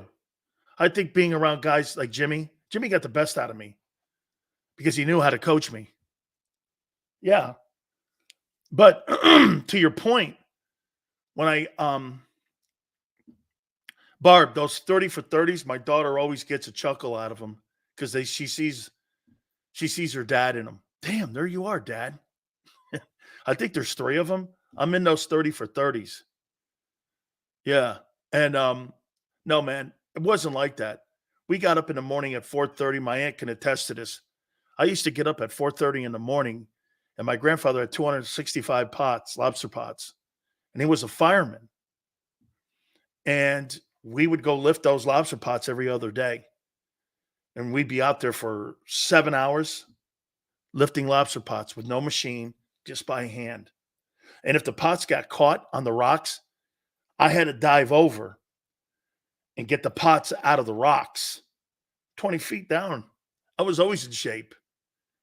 And my cousin Kevin would come, my Aunt Betty's son, and we'd go out in the middle of the Long Island Sound with the tongs to get clams and those rolling sand dunes.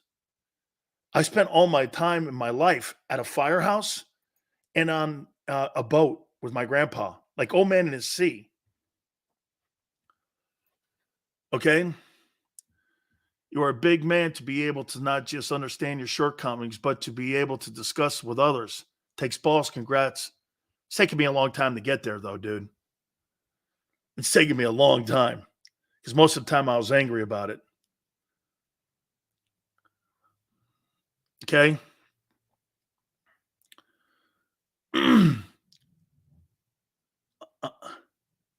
Dan, you know what changed about football?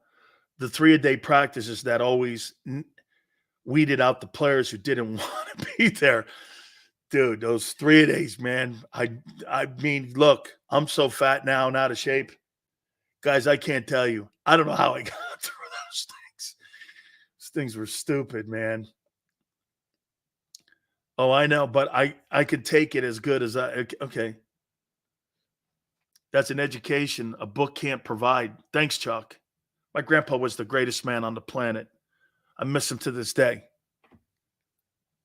I told you, hey, Barb, Xander, you'll like this, man. So my pop does this one day. I get thrown out of Maryland. I've told some of you guys this story. And I get thrown out, man. My aunt and my grandmother cried. I'm sitting out in the backyard like this. Tears in my eyes. And my grandfather does this. What are you looking at? You think that guy's helping you? No.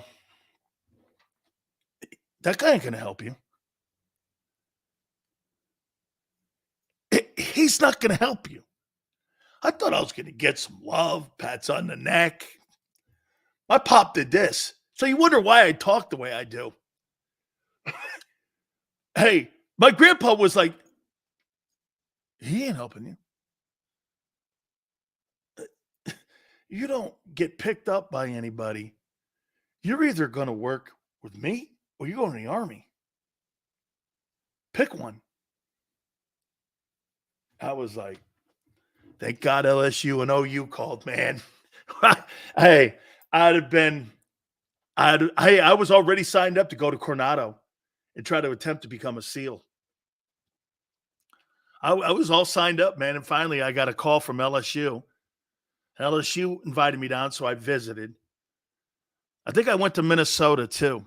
And then I went to Oklahoma. I signed initially with Oklahoma. Coach Switzer was on. And then he let me out, and I went to Miami. Hey, Hollywood, tough love? You can ask my aunt. My aunt will tell you this. Between my uncles, myself, and my aunt, wasn't a holiday. No one left in tears. Yeah. It wasn't a holiday anybody left in tears. That's not a good holiday in my house. Yeah. My grandfather would go down to the basement and hide during the holidays. What are you doing down there? Oh. So you guys wonder, you think I'm going to be kind on people who fail and who get in the way of success? I have more experience in what you're doing wrong than what you even think.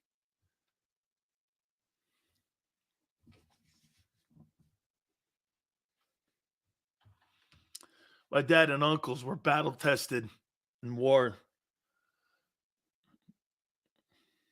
They would have treated you the same way.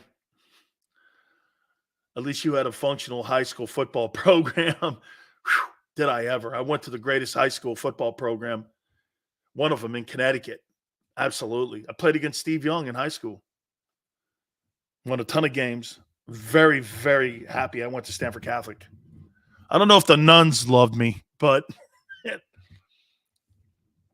okay, I don't know if the nuns loved me. Sills, my grandfather didn't believe in excuses because he survived the 30s, 40s in Germany. Way to go, Kyle. Kyle, excuses in my house? That wasn't happening.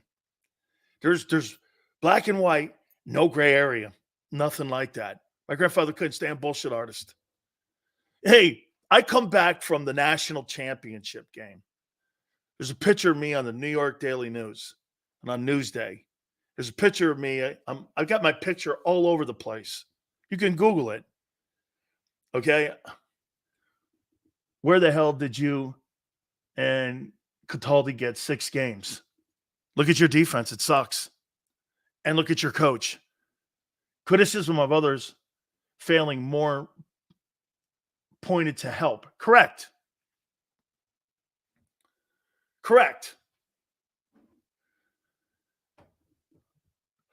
Sills, did they make you clap the erasers? Oh my God, Barb, you must have went to a Catholic school. Absolutely. Hey, we used to get communion, and Father Bob, who just retired, the guy who was the priest I told you who married my wife and I, who was the Newtown priest. I used to walk in there and show you what kind of asshole I was. You had to take communion every morning before school started. So I'd walk in there, and Father Bob's in there, and I go, you better put a couple of them wafers extra in there. I'm going to need them today. He'd go, it don't quite work that way. But he would end up putting 3 in there anyway and go, I think you need these. Hey, Barb, I had to get communion every morning. And Father Bob would give me like 3 of them. And he'd go, you're going to need them.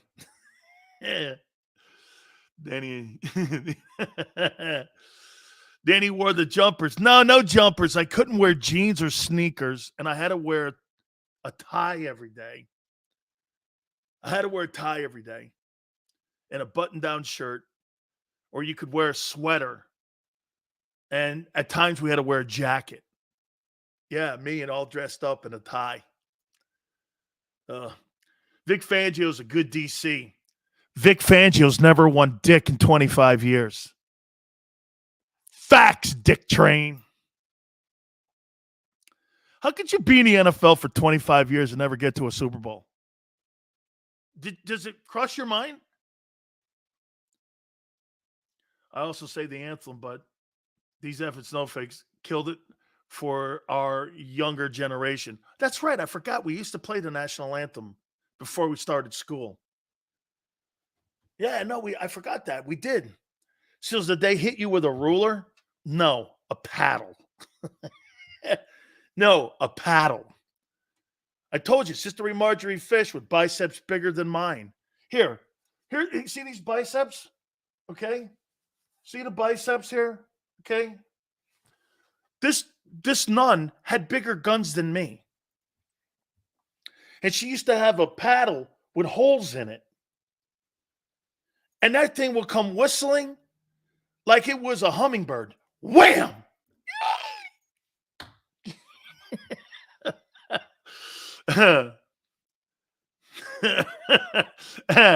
LJ, back at you. Back at you, honey. Hey, back at you, honey.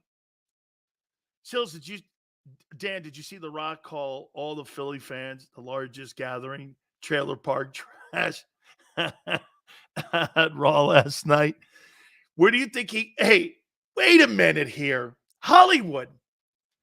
Who do you think is coaching The Rock? Oh, wait. Should I wait for the next hour? Hollywood. Hang on, James. Oh my God. Okay, wait a minute. I don't think I could show the text. No, he'd get mad at that.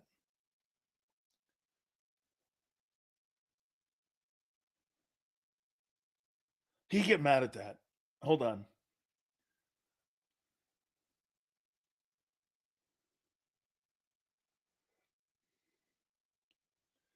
He'd get mad at that.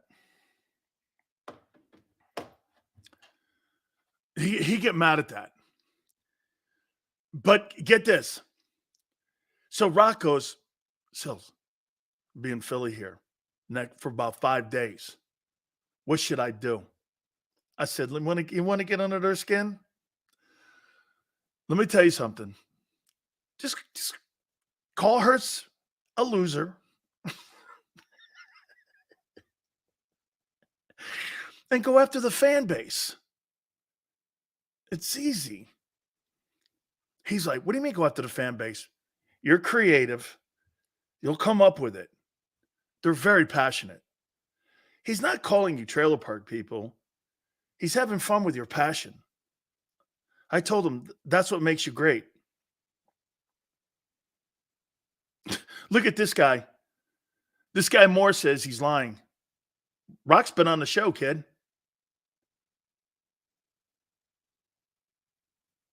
Get this. Hey, why don't you guys tell Moore about The Rock, who's been on the program and played at the University of Miami? Hey, Moore. I'm lying? This is the stuff I talk about. Right here.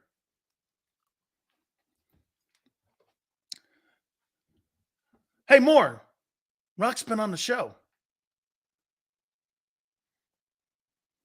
He doesn't know The Rock. He doesn't know. I'm not going to say how good Rock was at the University of Miami. Not going to say that. Okay? Hey, Moore. Are you under the impression that The Rock doesn't know me?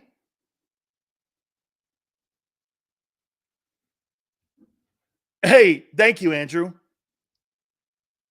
He doesn't know The Rock.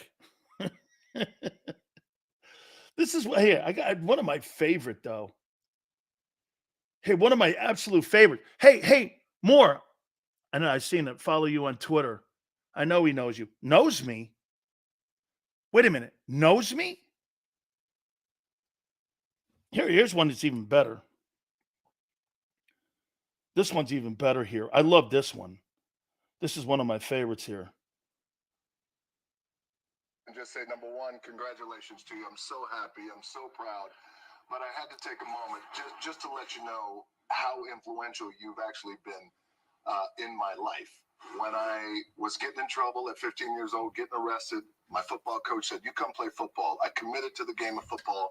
There was one team in the country that got my attention, and it was University of Miami. And there was one man who got my attention, and that was you.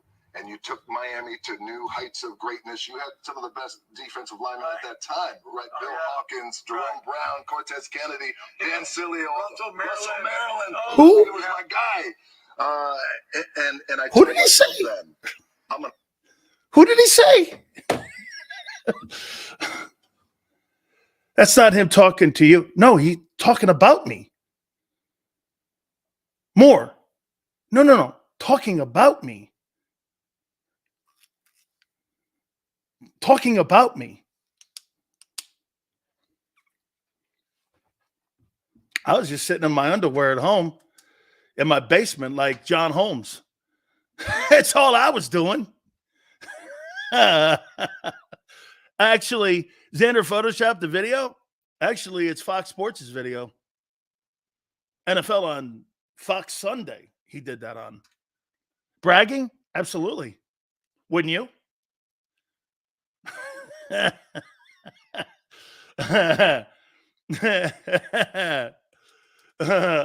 Right? No. Stay. I think no. It just allows me to brag more, and I love it. When people doubt me, I get to brag more. I don't get to brag as much as I would like to because I'd like to brag even more. but I can't. Can't make, hey, Hollywood. The greatest thing I told him about you guys in Philly is the same thing I tell you all the time. And what is that? You have phenomenal passion for what you do and what you love. And it's attacked, and you fight, and you're fighters. It's phenomenal. You know, many in like MG2 is in California, and he comes here all the time. Eagles are winning 12 games, 7 tops. 7 tops. 7. Come on, Moore. You've been wrong about The Rock. Now you're wrong about 12 wins. MG's not a snowflake in California. But here's how you have to do sports talk in California. When I was on the Mighty 1090. You ready? Hello, everybody. This is Big Sills. I hope everyone's well and adjusted. Hey, the Padres have a 3-game set against the New York Mets today. They're coming to town. Syndergaard's on the hill, and they'll be taking on James Shields. You know, I'm really not a really big fan of the way the Mets are using in the rotation. When Collins was the manager, I never really thought he really had the great faith when it came to keeping Syndergaard in. Should have let him try to pitch out of it. But hey, who am I? And James Shields, of course, you know, James, I've known him since Tampa. We're boys a long time. And he comes on the show all the time. I think he's going to have a really good outing against Syndergaard. Should be a good start today. 6:05 down at Petco. Make sure you get down there. Hey, make sure you park your car, too, a little bit further away. They got a great parking lot. They got a nice hot dog stand down there, too. That's how they used to make me do my show on this thing called The Fan, because I couldn't do the show I do here. Hey, make sure when you go to Charger games, let everybody know, hey, the Chargers, we want you to stay in San Diego. Pathetic. Hey,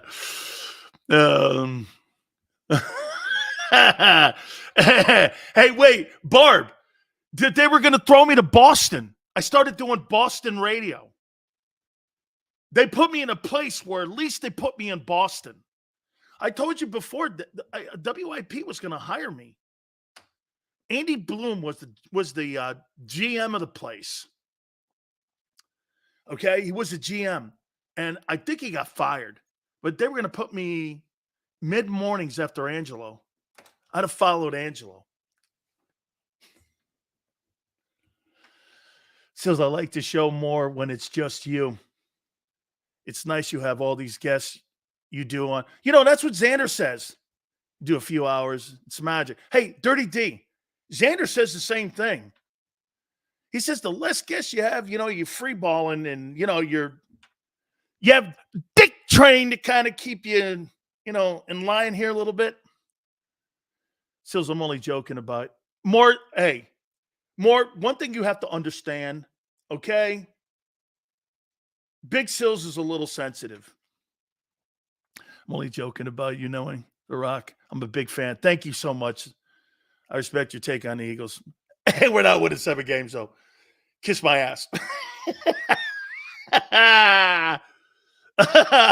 Xander's like, a little? Hey, you guys should have seen the train wreck I got. Dude, the first part of the show, if you go back, it's like the worst radio or broadcasting I've done in the last 3 years.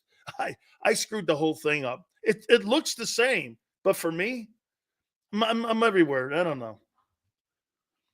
I like the show when it's less you. Hey, LJ, I like the show when you're constantly in here. Hey, LJ, I need about 14 more posts. You're falling behind. You know, you're on track for 37,000 posts in 1 year. You're falling behind the last 2 weeks. I'm losing faith in you.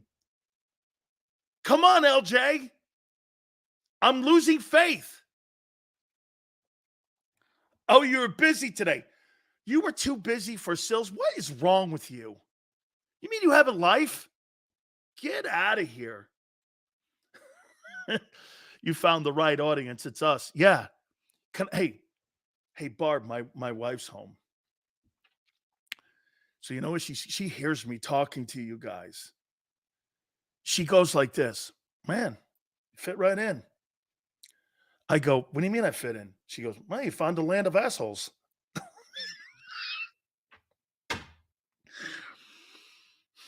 Hey, you know what? She even says I found the right company. My wife and Xander and Big Joe and me have been in screaming matches. I've been in screaming matches here. We have totally found a home. It's ridiculous, but it's great. I looked at my wife and I go, well, if Xander and Joe don't fire me by tonight, we have a home. Dinner's like, I can't deal with you two. That's it. I cannot. Oh my God. I had to get my passport renewed. Oh, you had to get your passport. So you need a passport. But just like the Eagle linebackers, known as the Eagle Cross, okay, anybody can run across the border. Imagine that. You need a passport. People can run into the country for nobody cares. And you get a credit card. Man, what America. That's America right there. Americans need a passport, but people can run across Eagle Pass and get a credit card. That's what I'm talking about, America. How you doing? Double-digit wins. You sound like Dick Train. Come on, man. Double-digit wins. We need a no-fly zone in the secondary. Lorenzo, well done. Well done. The Dollar General linebackers, Chuck. Oh, you know, I heard that, Josh. Hey, I heard that, Josh Allen. I did. I heard that the Jags would be open to moving Josh Allen. All right, let me I can't remember the last time I took a timeout. I think LJ's taken a couple timeouts. I don't. Hit the like button. Keep it here, National Football Show. Underdog Fantasy is the easiest place to play fantasy sports, and certainly the easiest when you're watching the NBA. And the NBA playoffs are almost here, and you can win money making picks. What are you waiting for? Sign up on UnderdogFantasy.com and use the promo code WIN. An Underdog will double your first deposit up to $100. That's UnderdogFantasy.com. Use the promo code WIN. Get ready for the NBA and get ready for the NBA playoffs. Go to UnderdogFantasy.com. Use the promo code WIN.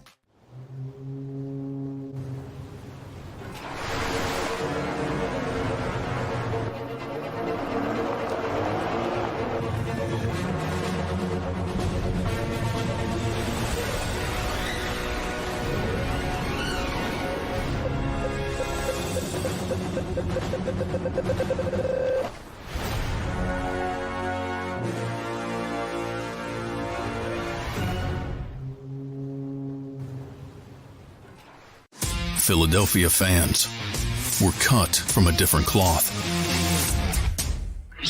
Born into a brotherhood and bonded to our team for life. We believe anything is possible because we've witnessed the impossible. While we may be from different neighborhoods, come Sunday, we are one, and we will be heard. Pondley Hockey, official partner of the Philadelphia Eagles. Hi everybody, my name's Jason Lombardi. I'm an inspector at DryTech. At DryTech we offer three major services, the first one being basement waterproofing. The second service we offer is foundation and structural repairs. And then the third service that we offer is mold remediation. If you feel you are having a waterproofing issue, give DryTech a call or check us out online.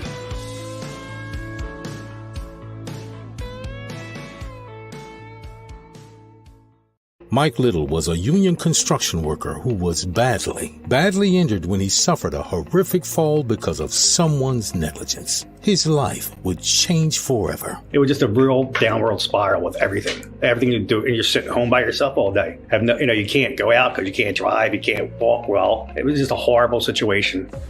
Call Brian Fritz at the Fritz and Beyond Cooley Law Firm at 215-548-2222. EAGLES.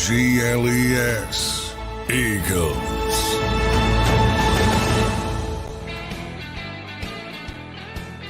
Big Sales National Football Show. Please hit the like button. We appreciate it very much. Thank you. I say this again, and unfortunately, LJ missed this. We said it in the first hour. Congratulations, Philly. You got a head coach, man. I just wish to God that Nick Sirianni was more like John Tortorella. Pair of balls. You know? Hey, sit down. He's talking to the captain. Hey, shut the hell up.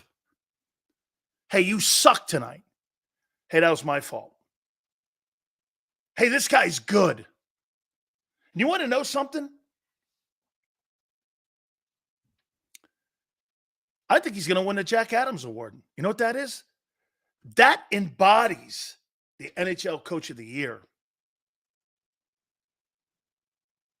That embodies it. He's not a fraud. John Tortorella, you know why I love him? He and I have a lot in common. We're definite friends. I have to get John on. I have to get him on. I love the man. I covered him for the years he was the head coach with the Lightning. LJ says this, Torts gets fired every 2 years. Correct. Won one ring, and that was it. It's all you've won. I'm a Flames fan, so he stole that cup from us in Game 6. You mean when St. Louis went off on you? And won the Conn Smythe? Or what? No, I think that was Hobby Bolin who won. I forget. No. That was St. Louis. Yeah, I covered that team. Yeah, you bet. John wears people out. You know why? You know why? Puck was in. You know why John wears people out? Because he's a truth teller. Okay? He's a truth teller. So think about what he did. You see what LJ's saying too? Hey, you know what he doesn't tell you? The Calgary Flames threw away Marty St. Louis. And you know what John Tortorella did with him? He turned him into an Art Ross. He turned him into a Hart Trophy. And he turned him into a champion in Tampa. A guy who was fired by the Flames.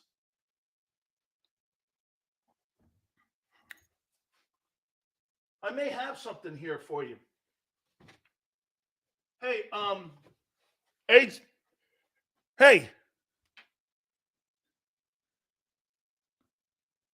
LJ.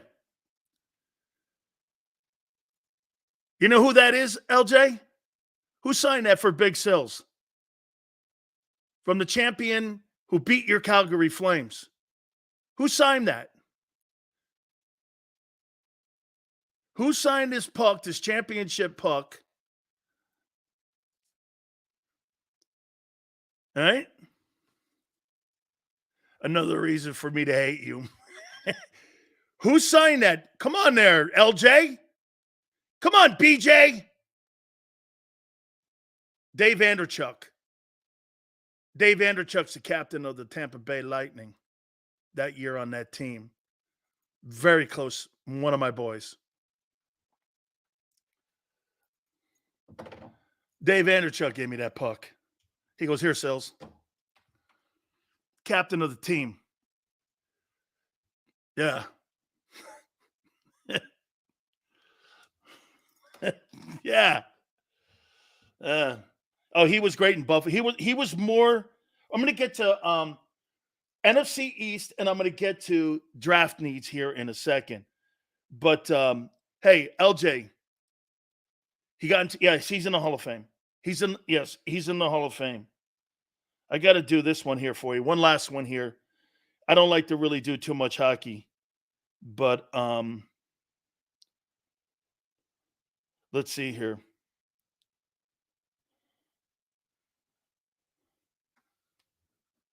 Anybody know who that is?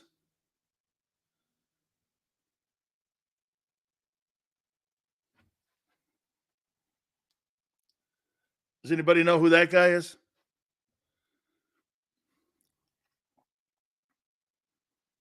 Anybody? Does anybody know who that man is? It's Bobby Orr.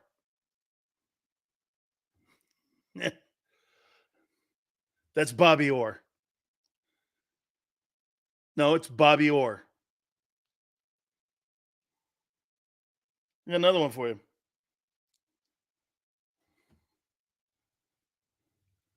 You guys know who that is?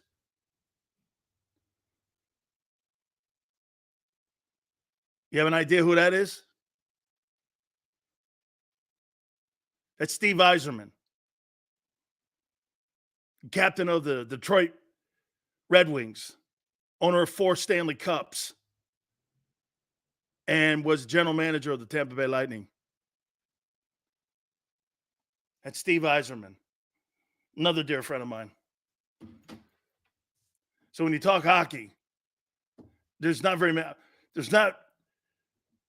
many people I don't know in the NHL. And I know it's not a real mainstream sport. Bobby Clark used to come on my show. Ed Snyder came in studio when the Flyers would be in Tampa. Okay, I mean, all right. I have to do this to you guys. Here is my preseason rankings for the NFC East. Still hate you. Eagles double digits. Well, here's the NFC East.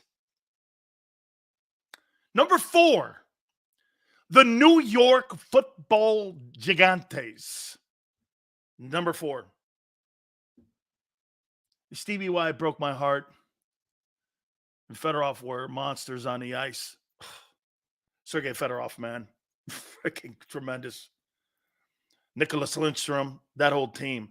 By the way, the general manager was also a friend of mine, was there for 100,000 years.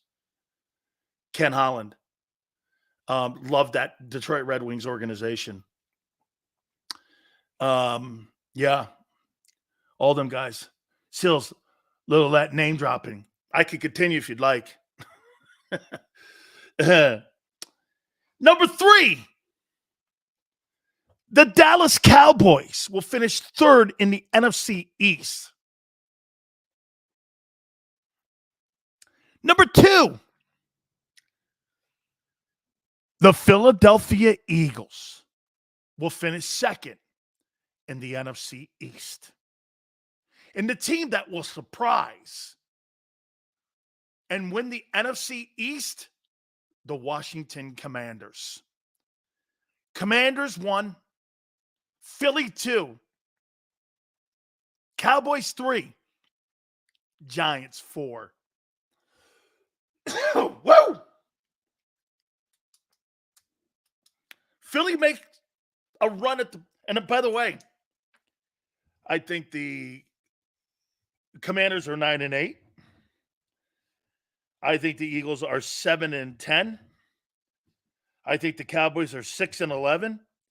And I think the Giants are 5-12. I think the NFC East will be one of the worst divisions in pro football this coming year. Mark it down. Yeah. I think you're going to be one of the worst. And I think the Commanders win it. Because they're a better roster than you right now. Yeah, but what about all of our offense? What about your shitty defense? Okay? Washington will have a rookie quarterback. No? Yeah. Yeah. There you go, Kyle. Kyle's right. This is going to look like 2020. This 2023 season. Can you? Oh, my God.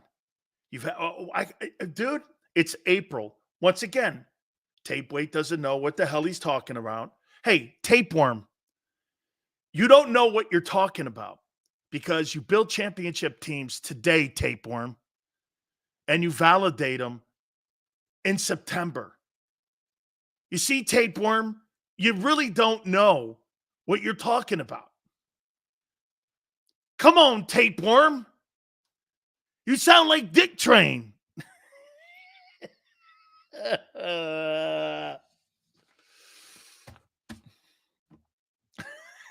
Yeah. Oh, man. How about the South? Well, I think the Falcons are going to do well. Shit, the Bucs beat the piss out of you. I think the New Orleans Saints has a shot at bouncing back. Panthers stink. Like the Giants stink.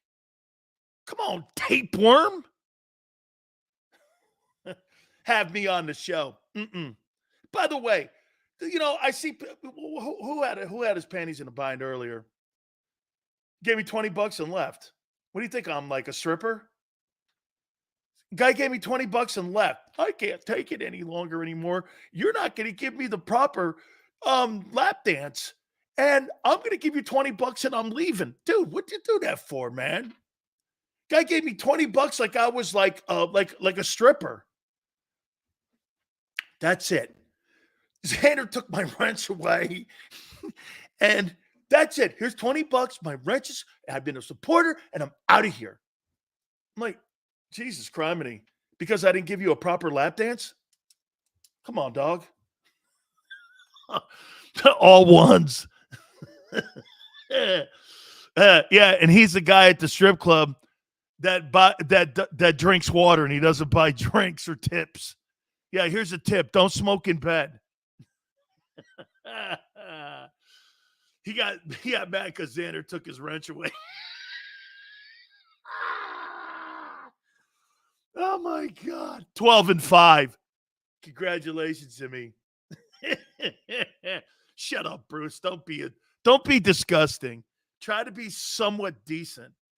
See, these wrenches are given out with great pride now. Here's $20, and I'm very upset with you, and I'm leaving, and here, I'm leaving the club. Hey, Steve, thanks, man. Says you didn't get one tackle in the NFL. I didn't? I thought I had 30. That defense will be better. I had more tackles in my – want to hear this, Steve? True fact. I had more tackles in my rookie year than Jordan Davis did in his. And I was actually on a shitty team. And I didn't start. And he was on a good team. And I got fired. I had more tackles than he did. And he stunk. One thing I can say about Jordan Davis, I had a better rookie year than he did.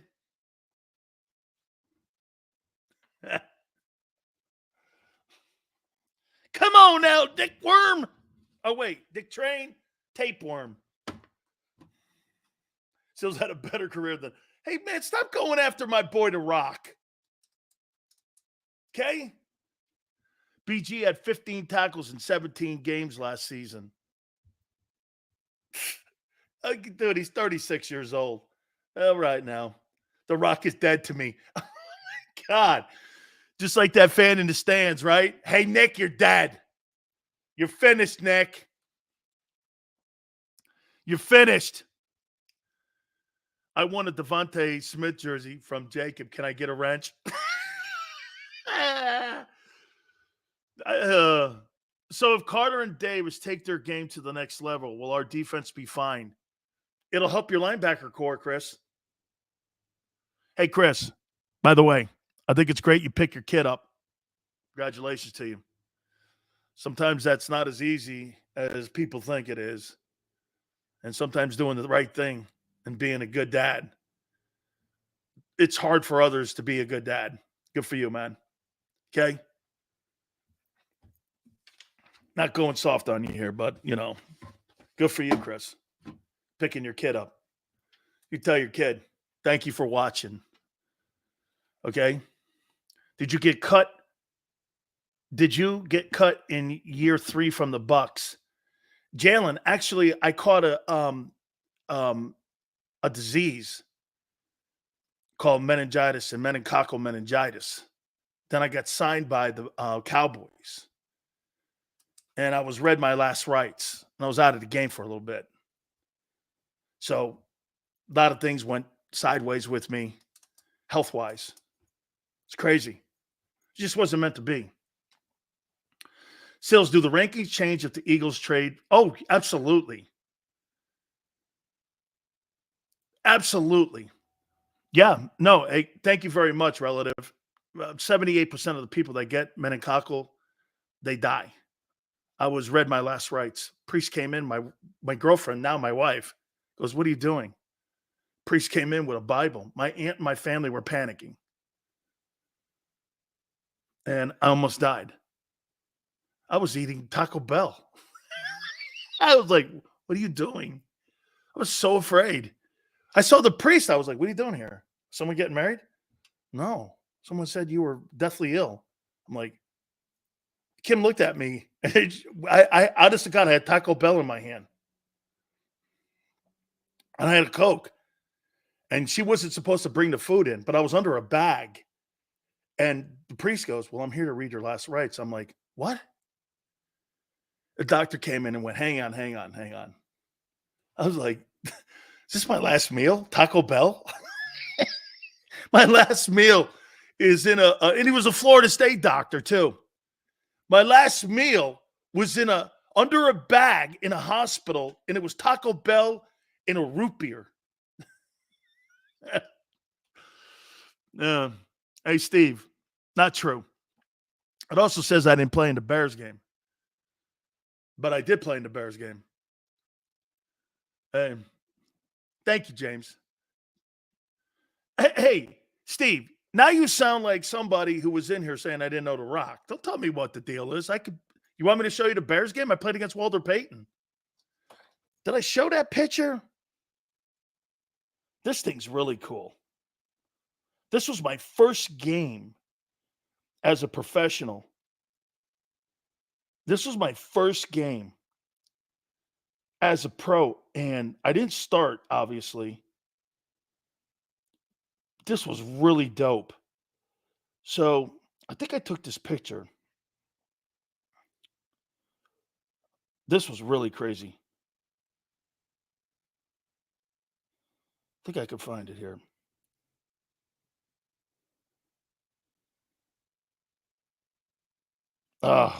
Playing against Walter Payton. It was, I go, there's Walter Payton. Holy shit. It was crazy.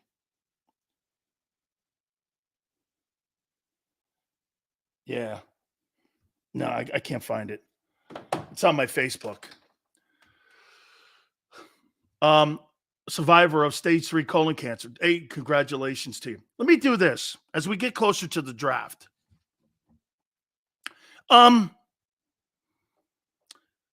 Top 4 needs. Top 4 needs. Top 4 needs. What will they be? Number 1. Top 4 needs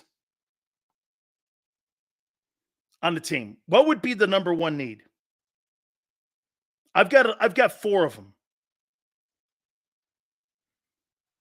Top 4.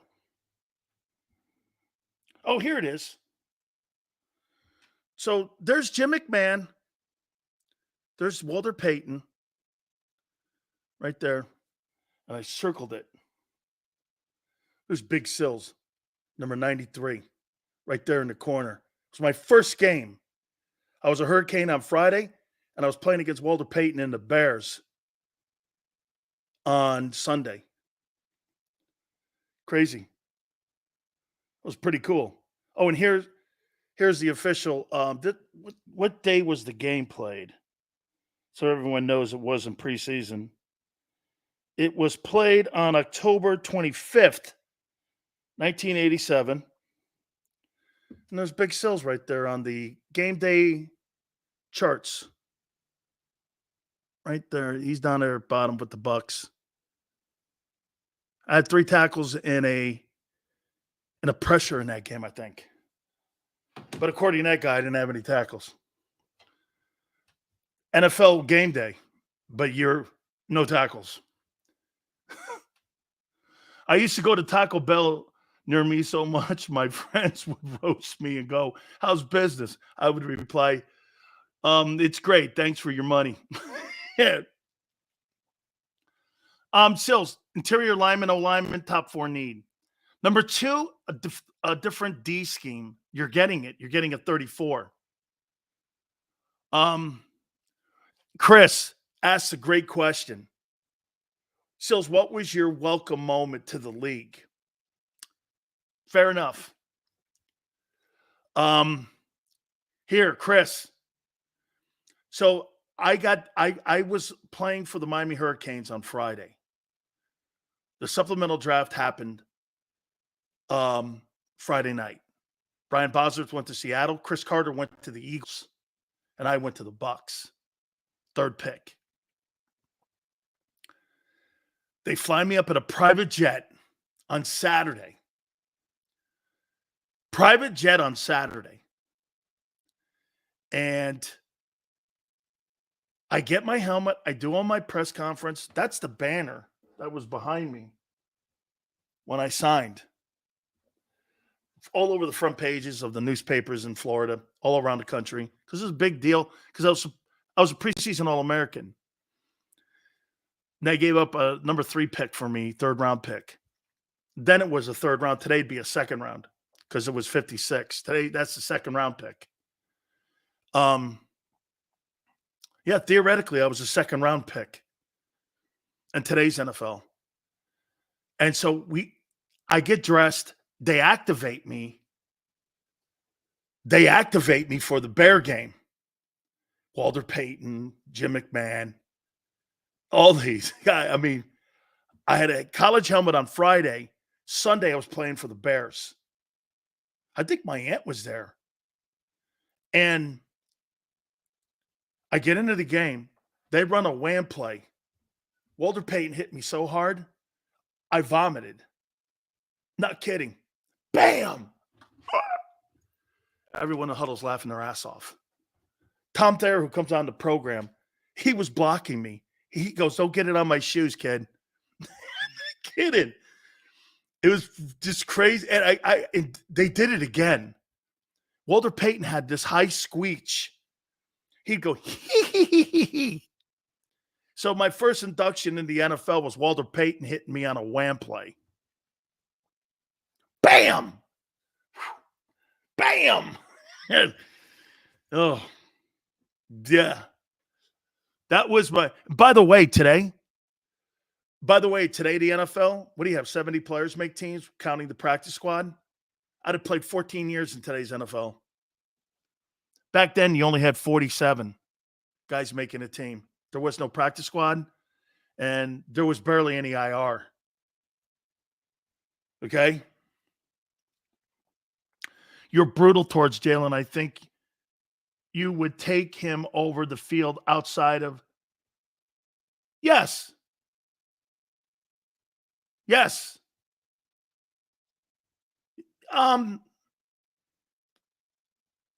Yes. Swag. Yeah. Okay.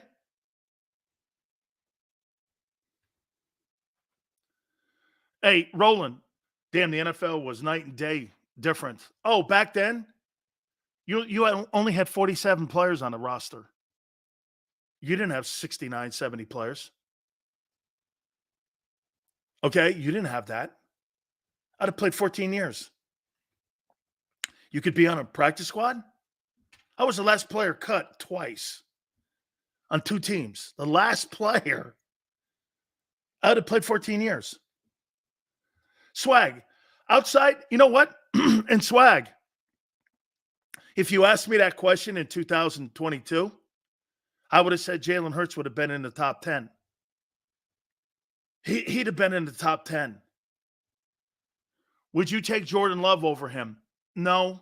I want to see more. I think he has more skill set, Jordan Love. Seals, do you think Mark Tuney had CTE? How do you know who Mark Tuney is? How do you know Mark Tuney? How do you know Mark Tuney, Kyle? Kyle, you know more about me than you're leading on. How do you know Mark Tuney?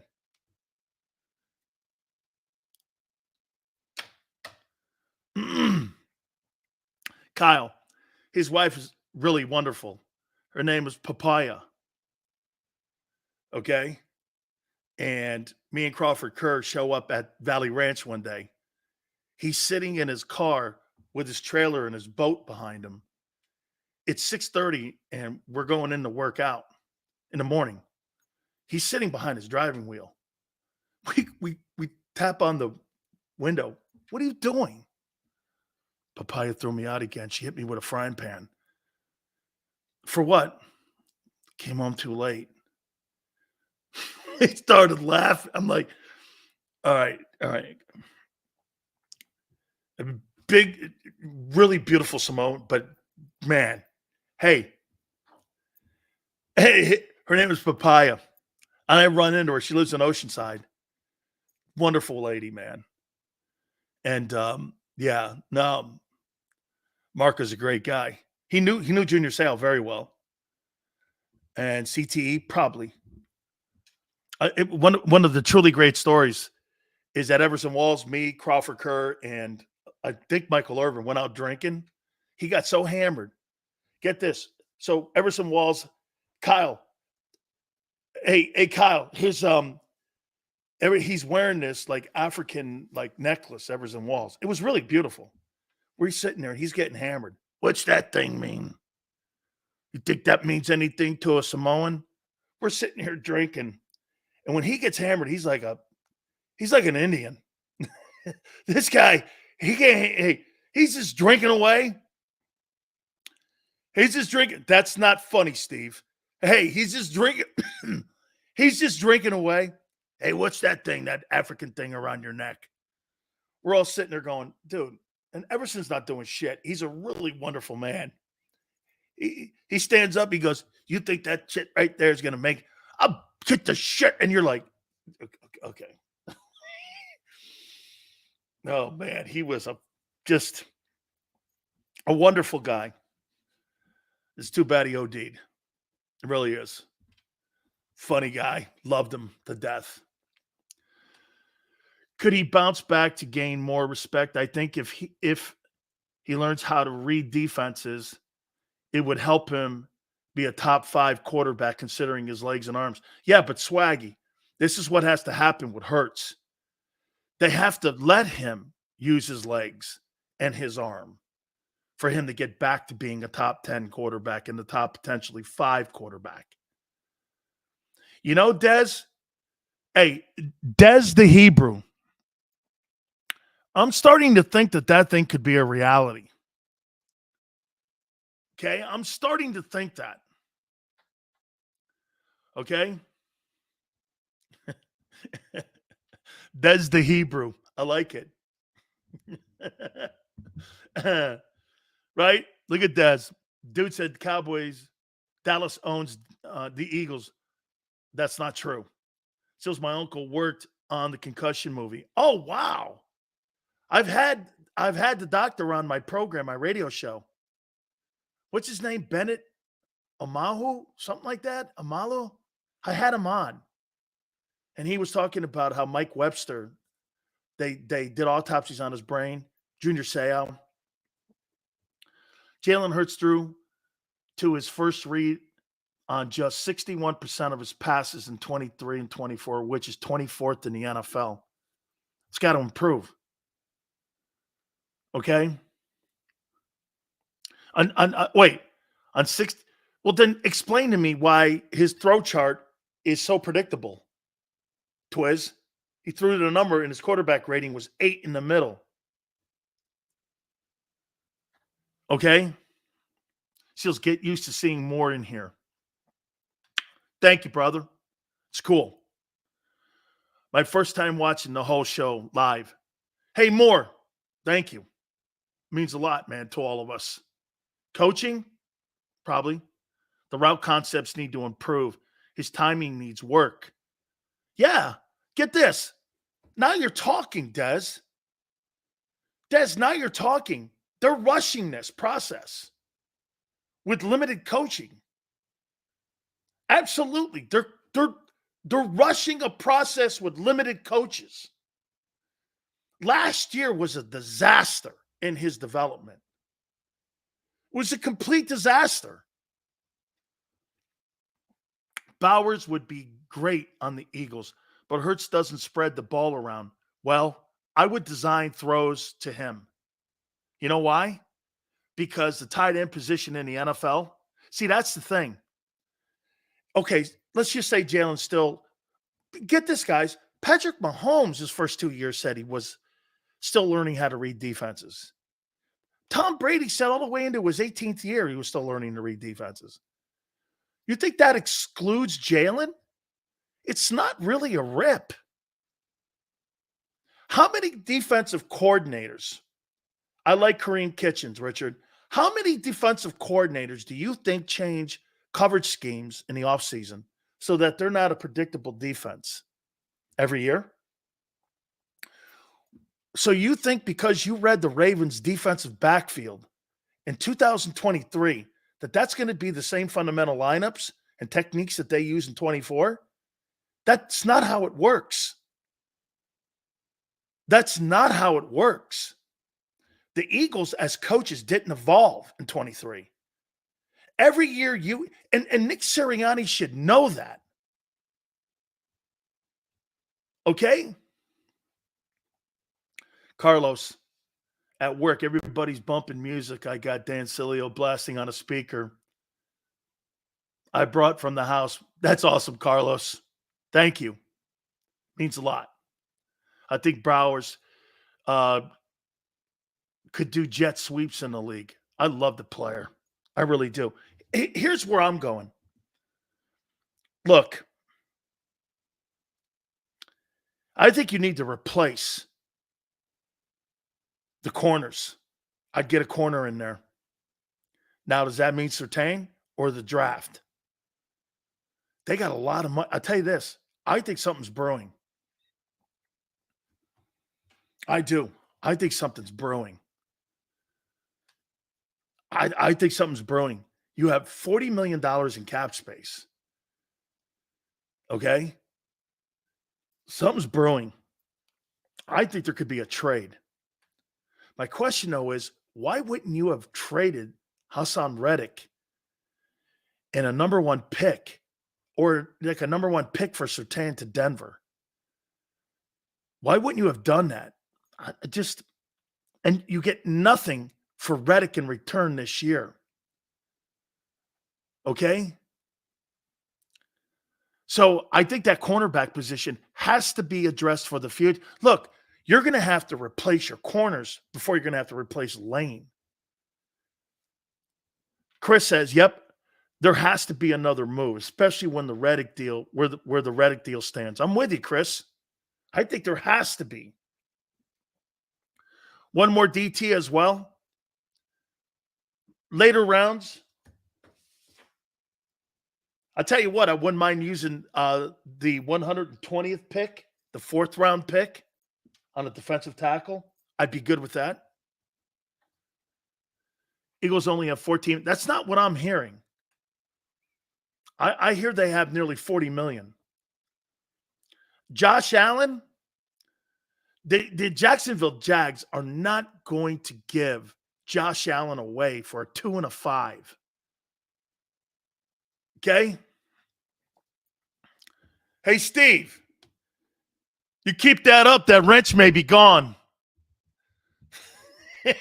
Hey, don't take it away from him, please. I can't have another guy crying. I can't take another guy crying.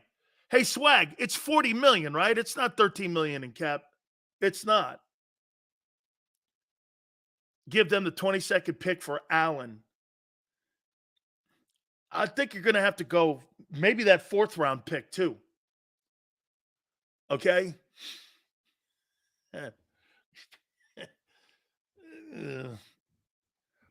Got to get a linebacker. I'd use that 50th pick to get an LB. I'd use that 50th pick to get that LB. I would. Yeah, and then I would go D-line. I would do D-line, edge rusher. Then I would do O-line. But I think that 22nd pick, there definitely could be an offensive lineman. Okay? I still like Slay when he's not banged up. I don't think Slay sucked last year. I don't think he sucked. I don't. I like the Texas tight end. I also like the Illinois tight end. LJ goes, where's my damn wrench? You're sitting on it. Hit the like button. We'll wrap it up. Keep it here, National Football Show. Underdog Fantasy is the easiest place to play fantasy sports, and certainly the easiest when you're watching the NBA. And the NBA playoffs are almost here, and you can win money making picks. What are you waiting for? Sign up on UnderdogFantasy.com and use the promo code WIN. An Underdog will double your first deposit up to $100. That's UnderdogFantasy.com. Use the promo code WIN. Get ready for the NBA and get ready for the NBA playoffs. Go to UnderdogFantasy.com. Use the promo code WIN.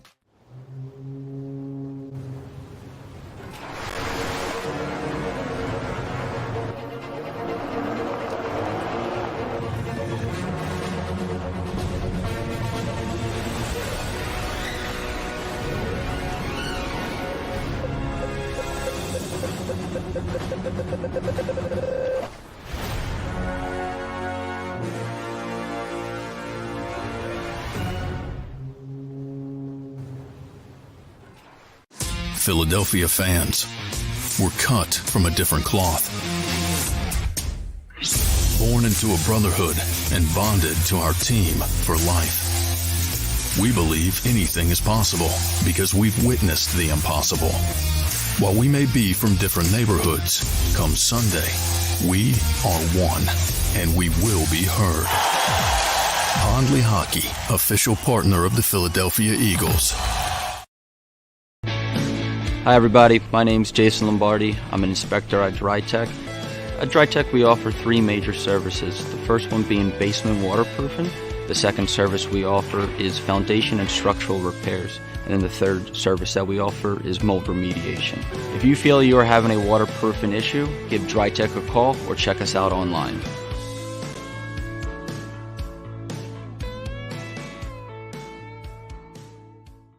Mike Little was a union construction worker who was badly injured when he suffered a horrific fall because of someone's negligence. His life would change forever. It was just a real downward spiral with everything. Everything you do, and you're sitting home by yourself all day. You can't go out because you can't drive, you can't walk well. It was just a horrible situation.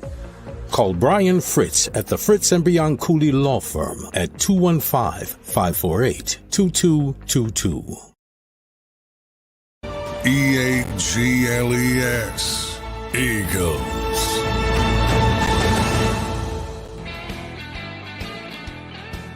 Big Sales National Football Show. I waited for the end of the program to ask you this. I got asked the question by people at the NFL Network. I'll be honest, I only saw clips about you, then started not to like you. But being here now is a pleasure. You know what you're talking about, and I'm an Eagles fanatic. And it's real raw and cutthroat. Yeah. That's how I was raised. No bullshit. But my wife called me a hypocrite today. And before I go, Warren Sapp was hired by the Colorado Buffaloes, and he's been arrested and charged numerous times with sexual misconduct. She's like, how do you feel about that?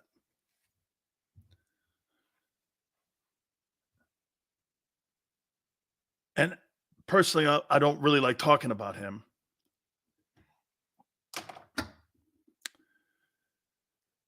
And the question was, do you think he's bad to be around college kids?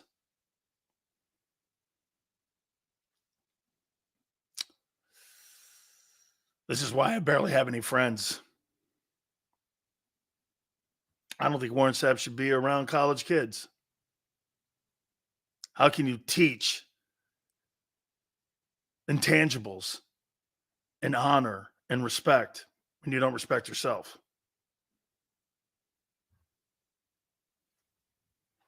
I mean, if you can't respect yourself, how can you tell a kid to follow a gold standard and to have character and be a class kid when you don't have it yourself?